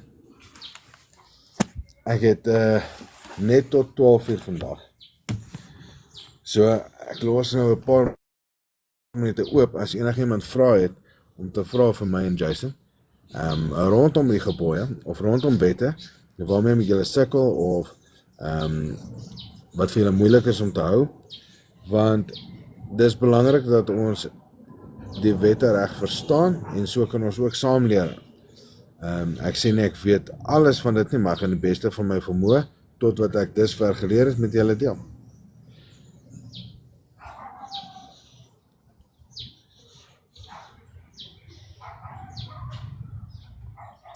Liana, as jy praat van die oorlogswet van moord, verstaan jy wat sy vra, Jason? Ek lees nie, skus man, ek af hier in die skrifte. Wat vra sy? Gaan nou gou vir jou sê, sal jy omgaan 'n bietjie te verduidelik oor die oorlogswet oor moord as dit inval met die lering? Okay, ja, oorlogswet word nie, moord is om onskuldige bloed te vergiet. Dit is moord. Dis is iemand onskuldig om, byvoorbeeld Moses wat die Egiptenaar doodmaak omdat hy teen sy broers gaan, dit word nie gesien as moord nie, inteendeel het die vader hom geseën daardeur. So, hy het doodgestaan, dis nie onskuldig nie, wanneer dit by oorlog kom, en jy moet in die oorlog gaan, kyk hoeveel keer in die skrifte sê die vader, verstrooi alles, man, vrou, kind, dier, alles wat daar is, word nie gesien as moord nie, moord is onskuldige bloed, so, jy moet nie moord pleeg, onskuldige bloed, meeste 99% van die keer is dit jou naaste, jou broer soos jy, maar as jy teen oorlog gaan teen 'n ander volk of 'n nasie of iets, word dit nie gesien as moord nie, dis 'n oorlogswet, dit kan gedoen word, in dieselfde manier dat, byvoorbeeld, jy mag nie vuur maak op die Sabbat nie, maar die priester is 'n uitsondering, want hy moet sekere voorbereidings met vuur maak op die Sabbat, as 'n heerlike geur voor Jahwe. So is die oorlogswet ook so gestel, dat wanneer jy oorlog voer teen iemand, word dit nie gesien as moord. Moord is onskuldige bloed vergiet. Dit is iemand soos jou broer net doodmaak, net omdat jy lus is om dit te doen, verstaan jy? Soos 'n moordenaar, as ek dit so kan stel. Soos wat hulle doen met die plaasmoorde, met ander woorde. Ja. Ek wil ook net gou-gou, ek wil net gou-gou, jy weet, as die Sabbat nie so belangrik was nie, en Jesus is na jou Sabbat rus, soos die kerk jou sê, hulle het nie 'n idee wat dit eintlik beteken nie. As hy jou rus was, het jy gedoen wat hy gedoen het, hy het ook die Sabbat gehou. Ja. Maar ek wil net gou 'n paar voorbeelde gaan lees, want Handelinge praat baie daaroor, wat 'n goeie indikasie is. Handelinge is 'n klomp gelowiges wat bekeer, wat saam begin bly, wat gemeentes begin maak. Dis 'n bekeringsproses, maar in die tydsgreep van Handelinge is dit jare na die opstanding van die Messias, waar die apostels nog gaan om die waarheid te leer verander. En as jy byvoorbeeld, kom ons gaan gou Handelinge, ek dink is Handelinge 13 toe. So hier aan die einde, ek dink is 42, staan daar, so when the Jews went out of the synagogue, the Gentiles begged that these words might be preached to them the next Sabbath. Dis nie die Gentiles gaan sinagoge toe, om op die Sabbat te gaan leer van die waarheid. Hulle smeek die Jode van die dag, omdat daar was 'n skeidingsmuur in die tempel, en daai muur is nou weggevat deur die Messias. Met ander woorde, die verlore skape kan nou weer in die sinagoge inkom. So hulle smeek hulle broers, die Judeërs, hoor hierso, ons wil meer van hierdie woorde hoor. Kan ons asseblief volgende Sabbat terugkom, sodat ons nog van hierdie woorde kan hoor? Want nie almal het Bybels gehad in daai tyd nie, hulle het scrolls gehad, daar was nie 'n Bybel in die tyd nie, hulle het verskillende scrolls gehad, en nie almal het toegang tot dit gehad nie, want nie almal was literate, as ek dit so kan staan nie. Maar hier sien ons dat hulle die Sabbat hou jare na die opstanding van die Messias. Hoekom is daar nie vir hulle gesê, nee, jy hoef nie die Sabbat te hou nie? Verstaan jy wat ek probeer sê? So, en dan as jy verder gaan, as jy Handelinge 15 toe gaan, staan daar, vanaf vers 19 staan daar, therefore, my judgment is that we do not trouble those from amongst the Gentiles who turn to God, but what we write to them, that they abstain from pollution of idols, of sexual immorality, from that which is strangled, and from blood, so alles wat in die wet staan. For Moses from generations of old, as in every city was preached to them, being read in the synagogues every Sabbath day. Dis hoekom hulle vir die Jode vra, hoorie, kan ons volgende Sabbat weer leer? Hulle het nie net vir die Gentiles 4 gebod gegee, wat nie bloed mag drink nie, en nie dit wat verwrig is mag eet nie, want hy sê, elke Sabbat gaan hulle bietjie meer leer. Dis hoekom hulle vra, kan ons asseblief volgende Sabbat terugkom en meer hoor hiervan? Nou vra jouself, nou, as die Sabbat weg is, hoekom gaan hou hulle nog Sabbat in daai tyd? Wat gaan hier aan? Die kerke vergeet om die hele Bybel te lees. En in Handelinge 16, net bietjie verder aan, vers 13, ek dink dit gaan oor 'n vrou, wat haarself mos bekeer het. So daar staan, on the Sabbath day, we went outside of the city by the riverside, where we supposed there was a place of prayer, and we sat down and spoke to the woman who had come together. A certain named Lydia, a seller of purple, of the city of Tartaria, one who worshipped God, heard us, whose heart Yahweh opened to listen to the things which were spoken by Paul. So wanneer gebeur hierdie dinge wanneer Paulus praat? Op die Sabbatdag, mense. When she and her household were baptized, she begged us, saying, if you have judged me to be faithful to Yahweh, come on to my house and stay. So she persuaded us. En jy sien dat hierdie vrou tot op die Sabbat gedoop is? Vraag mense, hoekom hou hulle Sabbat as Jesus hulle Sabbatrus is? Wat gaan hier aan? Het julle vergeet om vir Paulus te gaan skryf en sê, nee Paulus, waarvan praat jy man, jy hoef nie meer die Sabbat te hou nie. Jesus is nou my Sabbatrus. Of verstaan julle nie wat die Sabbatrus is nie? Partykeer is dit net lagwekkend vir my as die mense hierdie simple, stupid statements maak. Kom ons gaan gou net nog op daar, so Handelinge is 'n baie goeie voorbeeld, want dis hoe die mense geleef het, na die opstanding van Yeshua ons Messias. Met ander woorde, niemand na die opstanding van Yeshua ons Messias het gesê, Jesus is nou my Sabbatrus, ek hoef nie Sabbat te hou nie. Hier is jou voorbeeld, hier is jou geskiedenis wat jy moet ken. Hierso in Handelinge 17 vers 2. Paul, as was his custom, went on to them, and for 3 Sabbath days reasoned with them from the scriptures. Hoeveel Sabbat dae het Paulus met hulle gereason in die skrifte? 3 Sabbat. 3 Sabbatte het hy daar spandeer. Was hy nie bewus dat hy nie meer die Sabbat hoef te hou nie? Of het julle baalpriesters julle weer nie ore hier gaan staan en kielie? En dan, jy kan aangaan, het gaan aan en aan, as jy, kom ek gaan maar net so 18 toe gaan. Handelinge 18. He reasoned in the synagogues every Sabbath and persuaded Jews and Greeks. Wie? Paulus. Elke Sabbat het hy gaan die Jode en die Grieke gaan persuade concerning die Messias. Hoorie so, julle is nou in die herstelde verbond, nie meer die tradisies van die Vader nie, julle is veronderstel om die wette te hou, nie julle tradisies nie. Hy het hulle gaan persuade op die Sabbatdag, selfs ook Paulus hou die Sabbatdag, mense.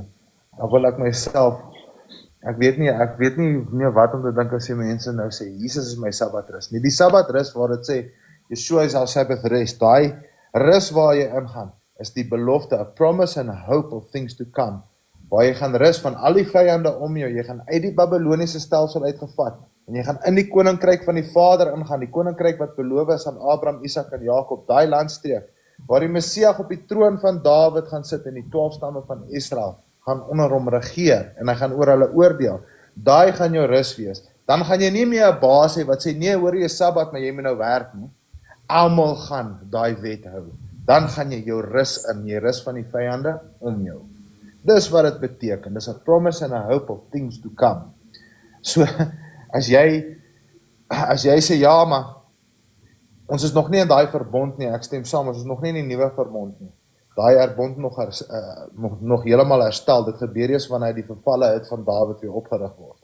Maar, onthou Israel van ouds op die berg Sinai, was ook nog nie in die verbond van die beloofde land nie, maar hulle moes die wet hou, en omdat hulle nie die wet gehou het nie, het daai generasie afgesterf vir 40 jaar. Want die wet sê, in die land waartoe ek jou sal vat, waar ek jou rus gee van die vyande om jou, daar moet jy al my insettinge en verorderinge hou, en jy sal rus van almal wat jou oppres.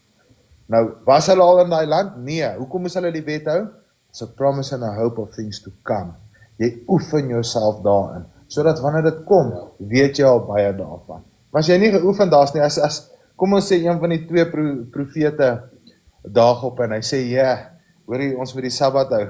Bewaar die siel wat vir hom gaan sê, nee, ek hou nie Sabbat nie. Bewaar jou. Luister mooi, jy moet jouself bewaar daar, want jy gaan dit nodig hê.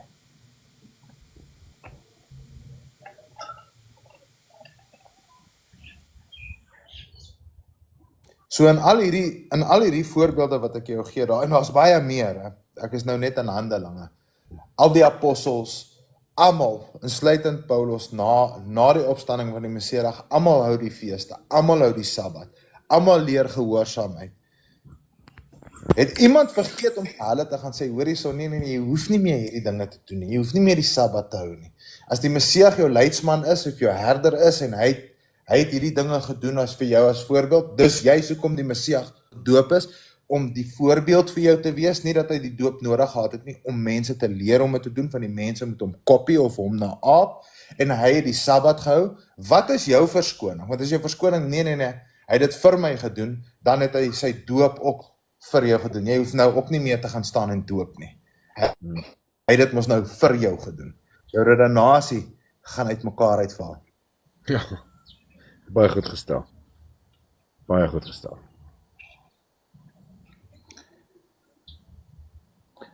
Jason, hulle het vroeër 'n vraag gehad, en aangesien jy 'n boer is, dink ek jy is die beste een om te antwoord.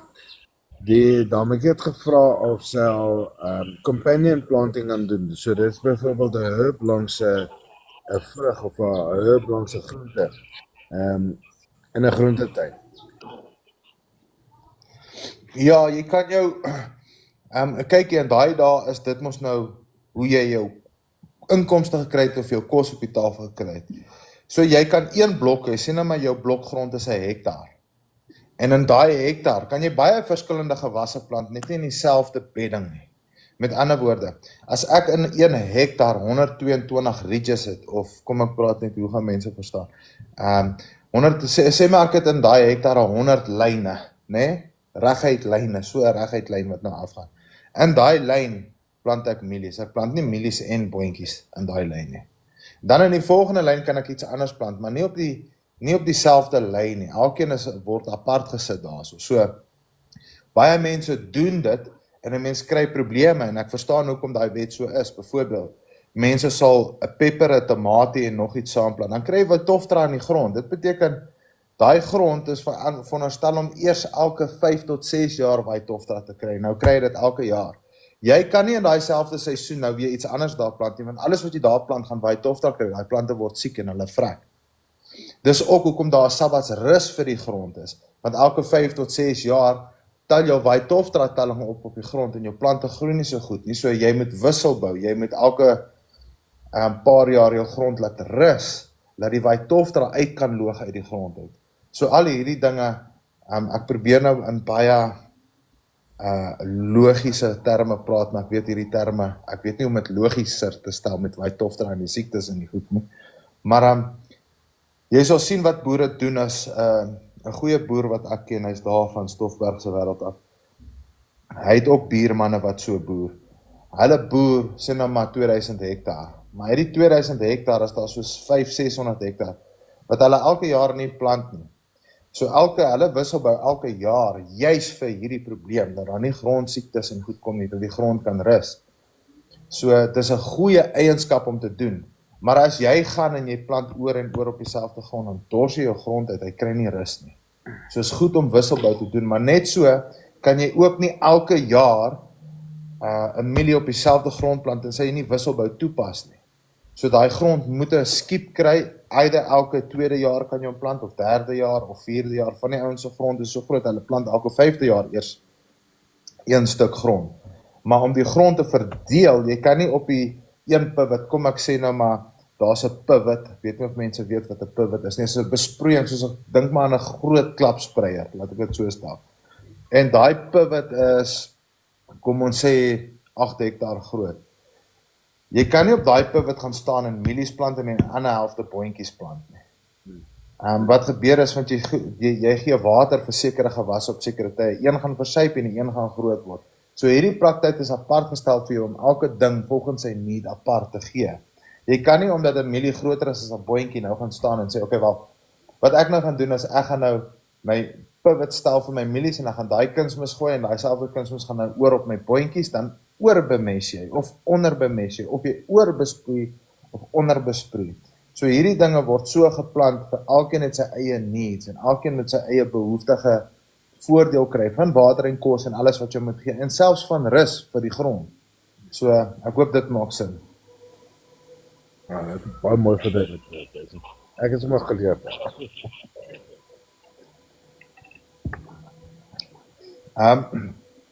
Ja, die boerpraktyke is ook baie belangrik as jy kom by plant. En gaan toets die skrifte hier aan mense. As die Vader iets beloof, moet jy aanspraak maak aan die belofte, as jy in sy verbond is. Jy kan nie aanspraak maak aan die belofte as jy nie in sy verbond is nie, maar as sy verbond sê daarso, hoorie so, as jy 'n boompie plant, jy mag nie eerste, tweede, derde jaar daarvan oes nie, 4de jaar word gegee aan die Vader en dan sit 'n Thanksgiving jaar vir ander mense en volk om daarvan te kom nie. In die 5de jaar kan jy oes 6, 7, so kan jy oes en eet. Gaan probeer dit. Kyk of dit werk. gaan kyk hoe goed Vader se skepping was, maar ons wil nie, ons is te ongeduldig. Dit is krities om hierdie dinge te doen. Ek weet dit vereis seker baie feit, veral as jy 'n boer is, dis jou inkomste, maar try dit bietjie, julle gaan die vrugte daarvan pluk.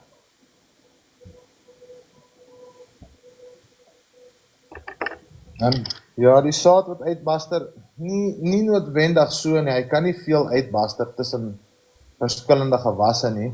Byvoorbeeld, jy kan nie pollen vat van 'n mielie en hom dan gaan sit op die boontjie se blom en dink daar gaan 'n mielie groei nie. Hy kan nie. Hy kan die kruisbestuiving help nie daar nie. Daar's ander genetika betrokke. Daai boontjie dan kan nooit 'n mielie groei nie en die mielie kan ook nooit 'n boontjie groei nie. So die bye gaan maar waar die bestuiving goed is.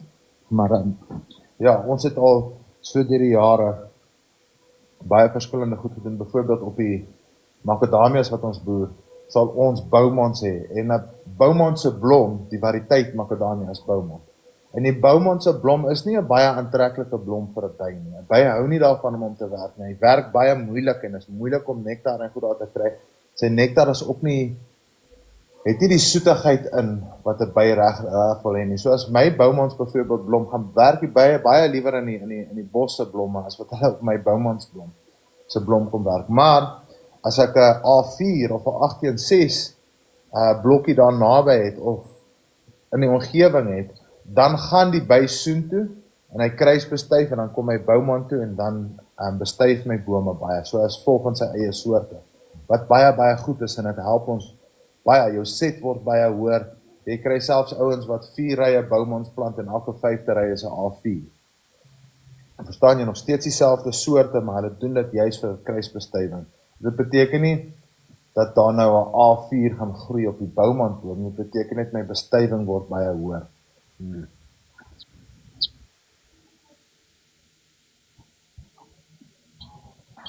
So, ja, jy kan nie sommer die saad uitbaster tensy jy met die genetika van die saad werk nie. Jason, Lily het 'n vraag so.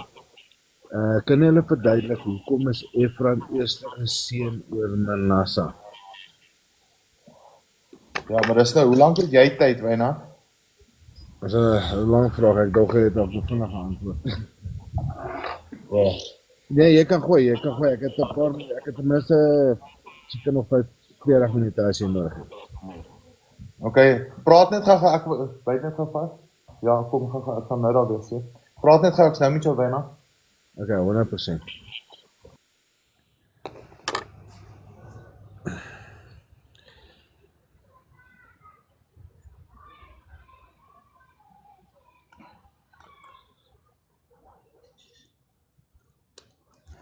Ek wag nou net vir Jason om terug te kom, Lily, dan sal ons oor daai na praat. Wat ek ook vroeër wou gesê het, was dat baie mense kyk na Israel vandag, né? En hulle dink, maar dit is 'n voorbeeld van ons om te volg, want ons almal maak die fout veral in die begin. Want ons die wet en verordeninge volg. Ons kyk na Israel, na Jode wat ons ken vandag as Jode en ons dink wie Israel is. En ons kyk hoe hulle die wette beoefen. Maar die wette wat hulle beoefen is nie die wette wat ons moet beoefen volgens die skrifte nie. Hulle volg het Talmud, hulle volg mensgemaakte wette. Daar word soveel goeie bygevoeg by wat hulle sê. So, een voorbeeld van dit is, man mag nie met 'n man slaap nie. Maar Tel Aviv, hulle hoofstad, is die hoof toerisme toegang vir die LGBTQ, whatever daai fucking alfabet mense is, vir hulle om sig op vakansie hou. En dit is die stad wat dit die grootste in verwelkom is, of dis hoe hulle leef daar, of wat ook al, maar my punt wat ek probeer maak is, volg hulle regtig die wette? Of is dit maar net 'n skyn? En dis waaroor dit gaan wanneer regerings betrokke is, en dis waar baalpriesters inkom. Baalpriesters het verskillende vorms. Hulle is al ewig besig om die geloof so aan te pas, sodat die regering daarbey kan baat, en dis wat baalpriesters doen, van Baal se tyd af. Baalpriesters was altyd aan die kant van die koning gewees, en hulle gesê, koning, wat wil jy hê? Mense doen dit. Koning, wat wil jy hê? Mense doen dit. En so was dit verander. Daarom sal julle sien die Septuagint wat in Grieks vertaal is, was gedoen gedurende die tyd van Alexander die Grote, toe hy vir Israel oorgevat het en hy het die Hebreëus oorgeskryf in Grieks en hulle het dit vertaal sodat die mense die Griekse gode ook makliker kan aanvaar en sodat die regering met daardie tyd makliker met die mense oor hulle geloof kan handel. En dis waar die dinge vandag is. Dis kom die mense se ore gestreel word. Want 50 jaar terug was ons kerke anders as wat hulle is vandag. Nou hulle sê hulle groei en verander met tye. Nee, hulle groei en verander volgens wat die regering se benodighede is van die mense. As hulle benodig het vir stemme in daai rigting, dan druk hulle deur die kerk. As hulle benodig het vir stemme in daardie rigting, druk hulle deur die kerk. En so kom die mense, of die Baalpriesters, hulle is een wat hulle dan heg aan in die boodskappe en hulle verkondig hierdie goeie oorstrelende boodskappe. Almal gaan hemel toe wanneer die hemel of die koninkryk aarde toe kom en 'n nuwe aarde en hemel word geskep. So ek weet nie wat hulle in die hemel gaan doen nie. So dit is glad nie skrifverband met wat hulle praat nie, maar dit streel die mense se ore en gee die regerings van die tyd kans om beheer oor die mense te hê. Maar die mense is besig om nou te ontwaak en vrae te vra en dit nie meer so maklik te aanvaar nie. Want in my maal se tyd was die lewe goed vir hulle gewees, daar was nie nodig gewees om vrae te vra nie. En dis hoekom meeste van hulle nie vra nie, en meeste van hulle vir jou sal sê, aanvaar wat vir jou gesê word, want dit was maklik in hulle tyd. Ons het dit nie so maklik nie, so ons begin vra en ons sê, maar hoekom dit en hoekom dat, want dit gaan nie so goed met ons as wat dit met hulle gegaan het nie, en daarom begin ons vra. En hierdie vrae te vra is goed, want dit lei jou tot die waarheid. Hier is Jason, hier terug. Ja, skus man, Wynand. Nee, gaan aan met jou praat, ek wil nie interrupt nie. Nou, dit is al wat ek vir die mense wou sê is, dat Baalpriesters is nie noodwendig net Christen mense, maar is enige ou wat aan die koning se kant staan en mense draai mislei om die koning se regeringskap makliker te maak. So hulle streel altyd die mense se ore, sodat die koning 'n makliker tyd het, of die regering 'n makliker tyd het om die mense te beheer. Maar dit is nie meer so maklik in ons tyd nie, want dit is nie meer 'n maklike tyd nie. Dinge is nie besig om te gebeur soos ons, of 'n goeie tyd in ons lewe nie. Ons geld beteken niks meer nie. Mense kom besteel ons en roof ons wat om ons bly, raak gevaarliker. So ons begin maar vra wat goed is, want nou is ontwaking met die plaas te vind.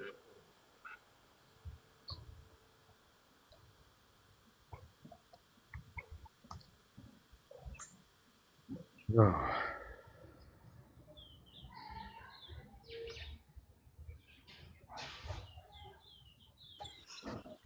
Sorry Kwagga, ek moes gou weggaan. Ek weet nie waar jy was nie, maar jy kan maar aangaan hoor, moenie oor my stres nie. Ja, was net die vraag van Lily gewees oor Efraim wat geseën was oor Manasse. Ons moet dalk net daaroor gaan lees in Genesis 48.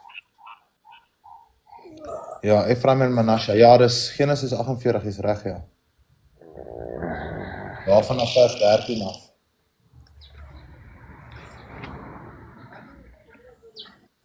Wil jy ek moet dit lees, Wynand, is jy nog reg? As jy kan lees, Boetas, wat ek baie waardeer, my kop trek lekker stryn af. Afrikaans of die Engels? Gooi jy wat ook al vir jou is. Ek lees sommige gou hier in Afrikaans. Byt net vas. 48. Nee man, 48. En Josef neem hulle twee, Efraim met sy regterhand, links van Israel, en Manasse met sy linkerhand, regs van Israel, en hy bring hulle by hom. Toe steek Israel sy regterhand uit en lê dit op die hoof van Efraim, hoewel hy die jongste was, en sy linkerhand op die hoof van Manasse. Hy het sy hande oor kruis gehou, want Manasse was die eersgeborene, die geborene reg, en hy het Josef geseën en gesê, die God voor wie se aangesig my vaders Abraham, Isak gewandel het, die God wat my as herder my lewe lang gelei het tot vandag toe. En die engel wat my uit die elke teëspoed verlos het, omdat die engel, Vader, die engel voor hulle uitgestuur, die Messias, Mag hy die seuns seën, en mag deur hulle my naam genoem word, en die naam van die vader Abraham en Isak, en mag hulle vermeerder in die land, in minagte. Toe Josef sien dat sy vader sy regterhand op die hoof van Efraim gelê het, was dit verkeerd in sy oë, en hy het die hand van sy vader gegryp om dit van die hoof van Efraim op sy hoof Manasseh oor te bring. En Josef sê aan sy vader, nie so nie, my vader, want hierdie een is die eersgeborene, lê u regterhand op sy hoof. Maar sy vader weier en sê, ek weet my seun, ek weet. Hy sal ook 'n volk word, en hy sal ook groot word. Nogtans sal die jongste broer groter wees as hy, en sy nageslag sal 'n minagte van nasies word. Dis die voorspoed van die jongste, die oudste wat die jongste sal dien wat geprofeteer is. Net soos Benjamin die oudste was, het hulle almal gaan staan en neerbuig voor Josef. Dis daai voorspeel, die oudste sal die jongste dien, of die eerste sal laaste wees en die laaste sal eerste wees. Die seëning wat die Vader oor hulle bring. So, net soos die oudste broer se geboortereg van hom al weggevat is, omdat hy met sy vader se moeder geslaap het, en aan die ander gegee word, so word dit nou gedoen, en so word dit voorgebring. So, ek hoop jy verstaan. En dit is so geprofeteer, en as dit so geprofeteer is, moet dit so wees. En let wel, die engel wat hulle uitgelei het in al hulle teëspoed, die Vader het gesê, ek stuur 'n engel voor julle uit. Julle moet na hom luister en waak. So, in daai selfde opsig, kry jy nou, byvoorbeeld, jy sien die speelbeeld hiervan in die Wedding Covenant, waar al die stamme geskei is, maar net Benjamin en Juda het oorgebly, naand is Benjamin geskei, net Juda bly oor, met ander woorde, hulle is nou die oudste, want hulle is die enigste. En hulle spog daarin voor die ander, nee, julle is geskeide skape en stamme, net ons behoort aan die Vader. Daai takke wat van natuurlik van die olyfboom is, kan ook afgebreek word, en hulle kan ook laaste wees. Ek praat nou in general terms, maar ek hoop julle volg. Ek praat eintlik van die Wedding Covenant. Ja, as die wat nie ken nie, daar op my profiel, is daar 2 links, die boonste een is Jason se Wedding Covenant, en die onderste een is van my YouTube kanaal. En ek sien die mense gaan altyd so toe. Die boonste een is vir Jason se Wedding Covenant, om die meer te gaan leer daar. Lily Ruben se eerste geboortereg weggevat, omdat hy saam met sy pa se vrou gesnap het.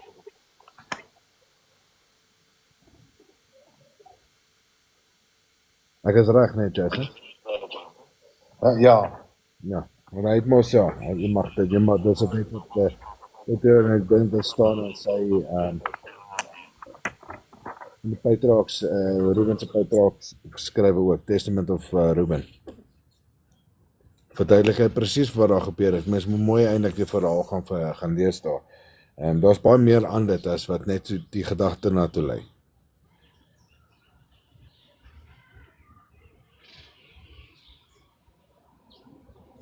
Daar gaan oor woede en spitefulness en daai tipe van ding. Ek weet nie spitefulness die regte woord is nie. Maar daar's woede betrokke. Lily, wat vra jy so? Die priesteramp is aan Levi gegee en 'n koninklike amp aan Juda, as ek nie verkeerd is nie.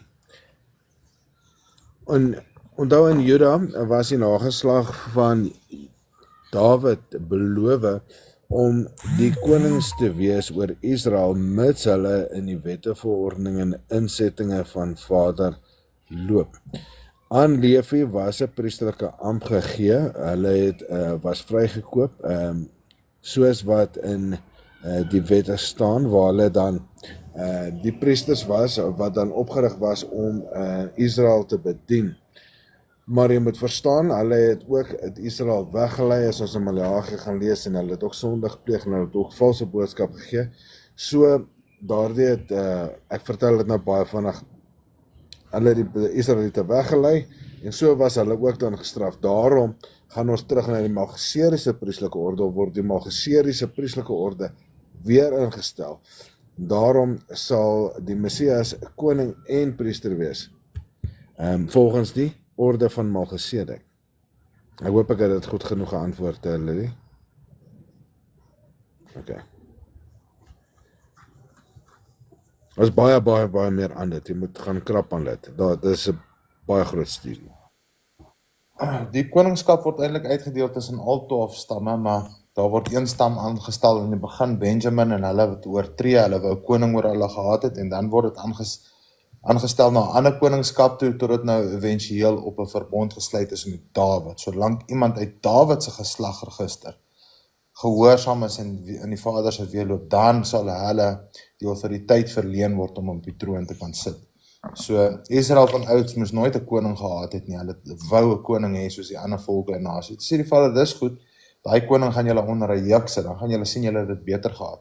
So die koningskap word oorspronklik tussen enige iemand in Israel gegee wat kan lei, maar dan word daar 'n verbond gesluit met Dawid en daai hele stelsel verander. Nog steeds met in Israel, maar niemand anders uit 'n ander stam kan nou weer koning word nie. Ons gaan nie weer aan die ene heen nie. En is aangestel.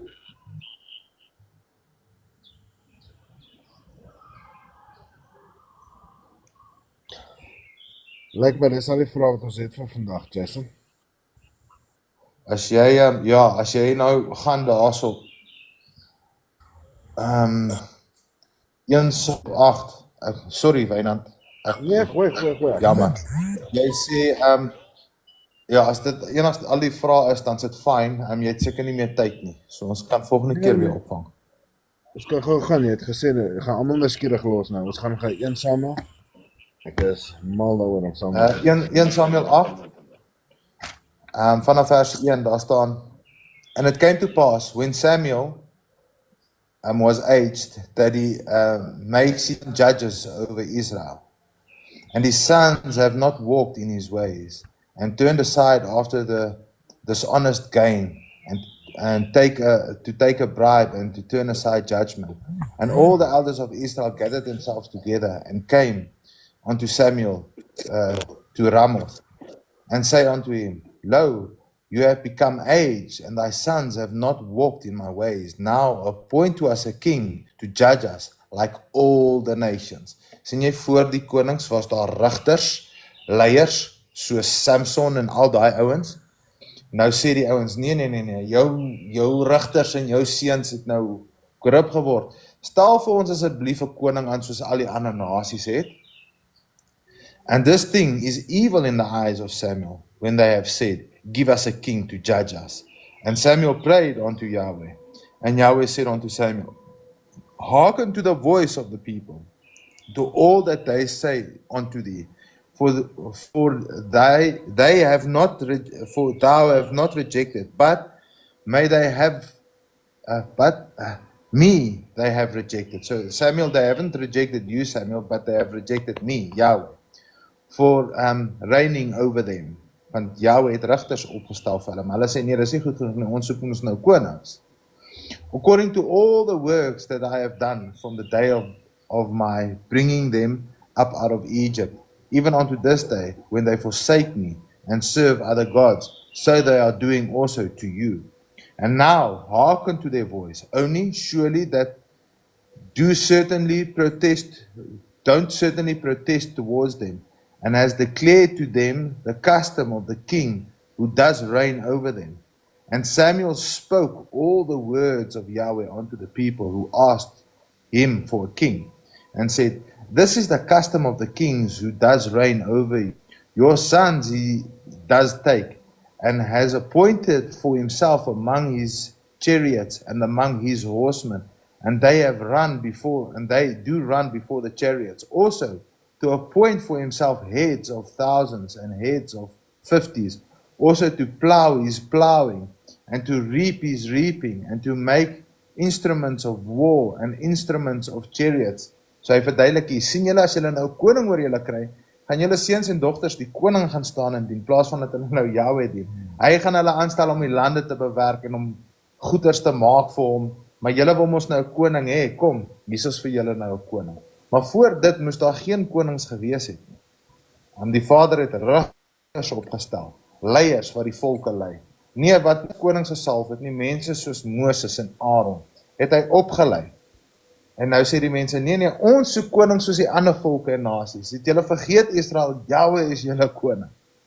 En daardeur daai verbond wat hy gesluit het, het hy na hierdie koningskap weggevat van 'n sekere mense af en dit verander gegee.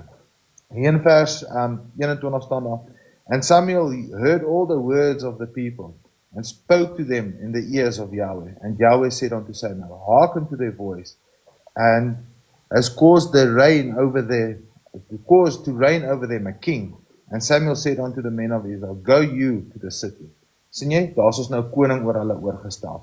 Daai koningskap het eventueel gegaan na Benjamin toe, hy het dit korrup, en na die korrupsie van Benjamin se koningskap wat gegee was, het die vader 'n verbond met Dawid gesluit, omdat Dawid sy hart na die vader was. En die vader het vir Dawid gesê, in jou geslagte sal daar altyd iemand wees op die troon te sit om te heers as koning, mits hulle in my weë wandel.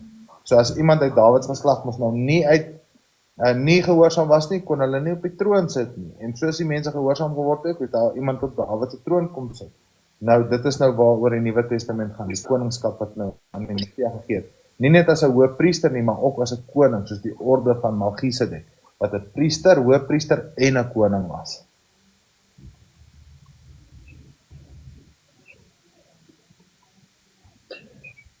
Iemand vra 'n vraagie so oor GMO. Wat van GMO saad wat geplant word, wat mense eet? Ek weet nie wat is GMO nie, weet jy? Sê dit weer, jy klink bietjie muffled, Wynand. Iemand vra GMO, saad wat geplant word, of wat 'n mens eet, wat met GMO of GMO saad geplant word, mag mens dit eet? Of mag mens dit plant? Ek is nie seker wat vraag het nie. Ja, kom ek verduidelik jou gou wat het Israel van ouds gedoen met wynstronke en wingerde. Hulle het een wingerd gevat en hom gaan inent op 'n ander wingerd om beter drag te kry, solank dit volgens sy soorte is. As jy dit kan doen volgens jou soorte, is dit reg. Maar as jy begin lemoenboom en 'n suurlemoenboom saamsit wat jy kan doen, of 'n appelboom en 'n peerboom wat jy kan doen, dan is dit nie reg nie, dit is nie volgens sy eie soorte nie. Alhoewel dit volgens vrug is, en vrugte is soorte, mag die vrug en soorte met mekaar meng nie, en dieselfde wat alle voëls is, maar die voëls kan nie onder mekaar meng nie, die duif kan nie met die tarantaal gaan slaap nie, verstaan jy? Volgens sy soorte, nou Israel van ouds was baie goed daarin, hulle het ingeënt in wingerde in, hulle het gesien, hierdie wingerd dra baie goed, dan ent hulle in, en daai wingerd in, so daai word toegelaat, sê ek dis goed, ek dink nie GMO saad is baie goed nie, alhoewel dit 'n goeie opbrengs bring, maar daar's baie ander klein kakkies daarin wat nie goed is nie. Sekere ander genetika en goed wat hulle inbring. In baie gewasse, veral in groente gewasse, bring hulle nou gewasse in wat baie goeie styfmeel maak. Alles gaan eintlik oor styfmeel. As daar nie 'n by is om te bewerk nie, of insekte, dis nie net bye nie, bye is die hoofbron, maar baie ander insekte soos vliee en parabye en motte en alles kan bestuiving toepas. Maar ek gebruik net bye as 'n voorbeeld. As daar nie 'n by is om te bewerk nie, dan bring hy nie 'n goeie vrug voort nie. En ons hardloop op die oomblik in die wêreld uit bye uit, so mense is besig om blom te maak op sekere vrugte wat 'n goeie styfmeelbron is, dan word die bye daartoe getrek. Maar wat ek nie meer saamstem nie, is hulle gaan baie keer na 'n bron toe van 'n boom of 'n plant, waar hulle sien, die bye is kwaai aangetrek na hierdie toe, en met hulle genetika, bring hulle van daai blom se genetika aan 'n groente in, sodat sy blom, daai sy of selfde tipe styfmeel moet maak, wat ek glo nie reg is nie. En jy sê, genetically modified. Ja, maar volgens sy soort is dit reg. Ek kan gaan met my druiwestronk, byvoorbeeld, ek gebruik nou net druiwestronk Bybelterme. Ek kan my druiwestronk hier by die huis kyk en sê, hierdie ding dra mooi. En dan kan ek na Wynand toe ry en sê, maar joune het mooi vrugte en groot vrugte hierdie jaar, wat gaan aan? Dan kan ek ente en lote gaan afsny van syne af en dit op myne kom in. Dis volgens sy soorte. Dis wat Israel van ouds gedoen het, hulle wingerde, hulle het dit altyd so verbeter. Dis waar die inenting vandaan kom, is om te ent in ander, selfde soort en ander om 'n beter vrug te kry. So word Israel onder mekaar ingeënt, Juda met Benjamin en Benjamin met Levi en Levi so met mekaar om beter vrugte te kan dra.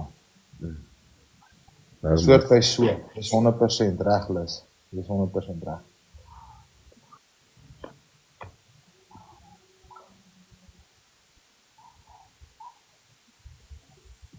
ek dink En ek weet baie mense stem seker nie saam met dit wat ek sê nie, maar as jy gaan kyk na die geskiedenis in Israel, selfs in jou Bybel, gaan jy sien hoe hulle onder mekaar se wingerde ingeënt is. En hulle het baie keer gegaan om 'n goeie end te kry, het hulle die ouder gevat. Dis hoekom vandag mense, as jy wyn drink of die wingerstronk het in jou hand om hom te drink, dan ruik ons aan hom. Hy het 'n sekere reuk. Daai sekere reuk bepaal die goedheid van die vrug. Nou in daai tyd het jy altyd die Judeërs en Israel gekry wat gaan aan die wingerstronk ruik. Hulle knip hom en ruik hom en sê hulle, "Yes, hierdie is 'n goeie end. Ek gaan hom gebruik." Of hy's 'n slegte end, hy het geen reuk nie, hulle gooi hom weg. Daai goed het hulle ook gedoen. Dis baie interessant. Hoorie, Boeta, ek dink dis dit gaan ons 'n dag maak vandag. En dan gesels ons weer. Bakgat Wynand, dankie vir die live en geniet jou gaste, man. Dis reg so Lukas hulle wat deurkom. Okay, stuur baie groete en liefde vir hulle, hoor. Ek sal so maak, Boeta. Liefde groete daar by jou huis ook, neem baie dankie vir alles. Dankie Kwagga, waardeer. Baie mense, dankie vir die inloop. Lekker Sabbat verder vir julle, né?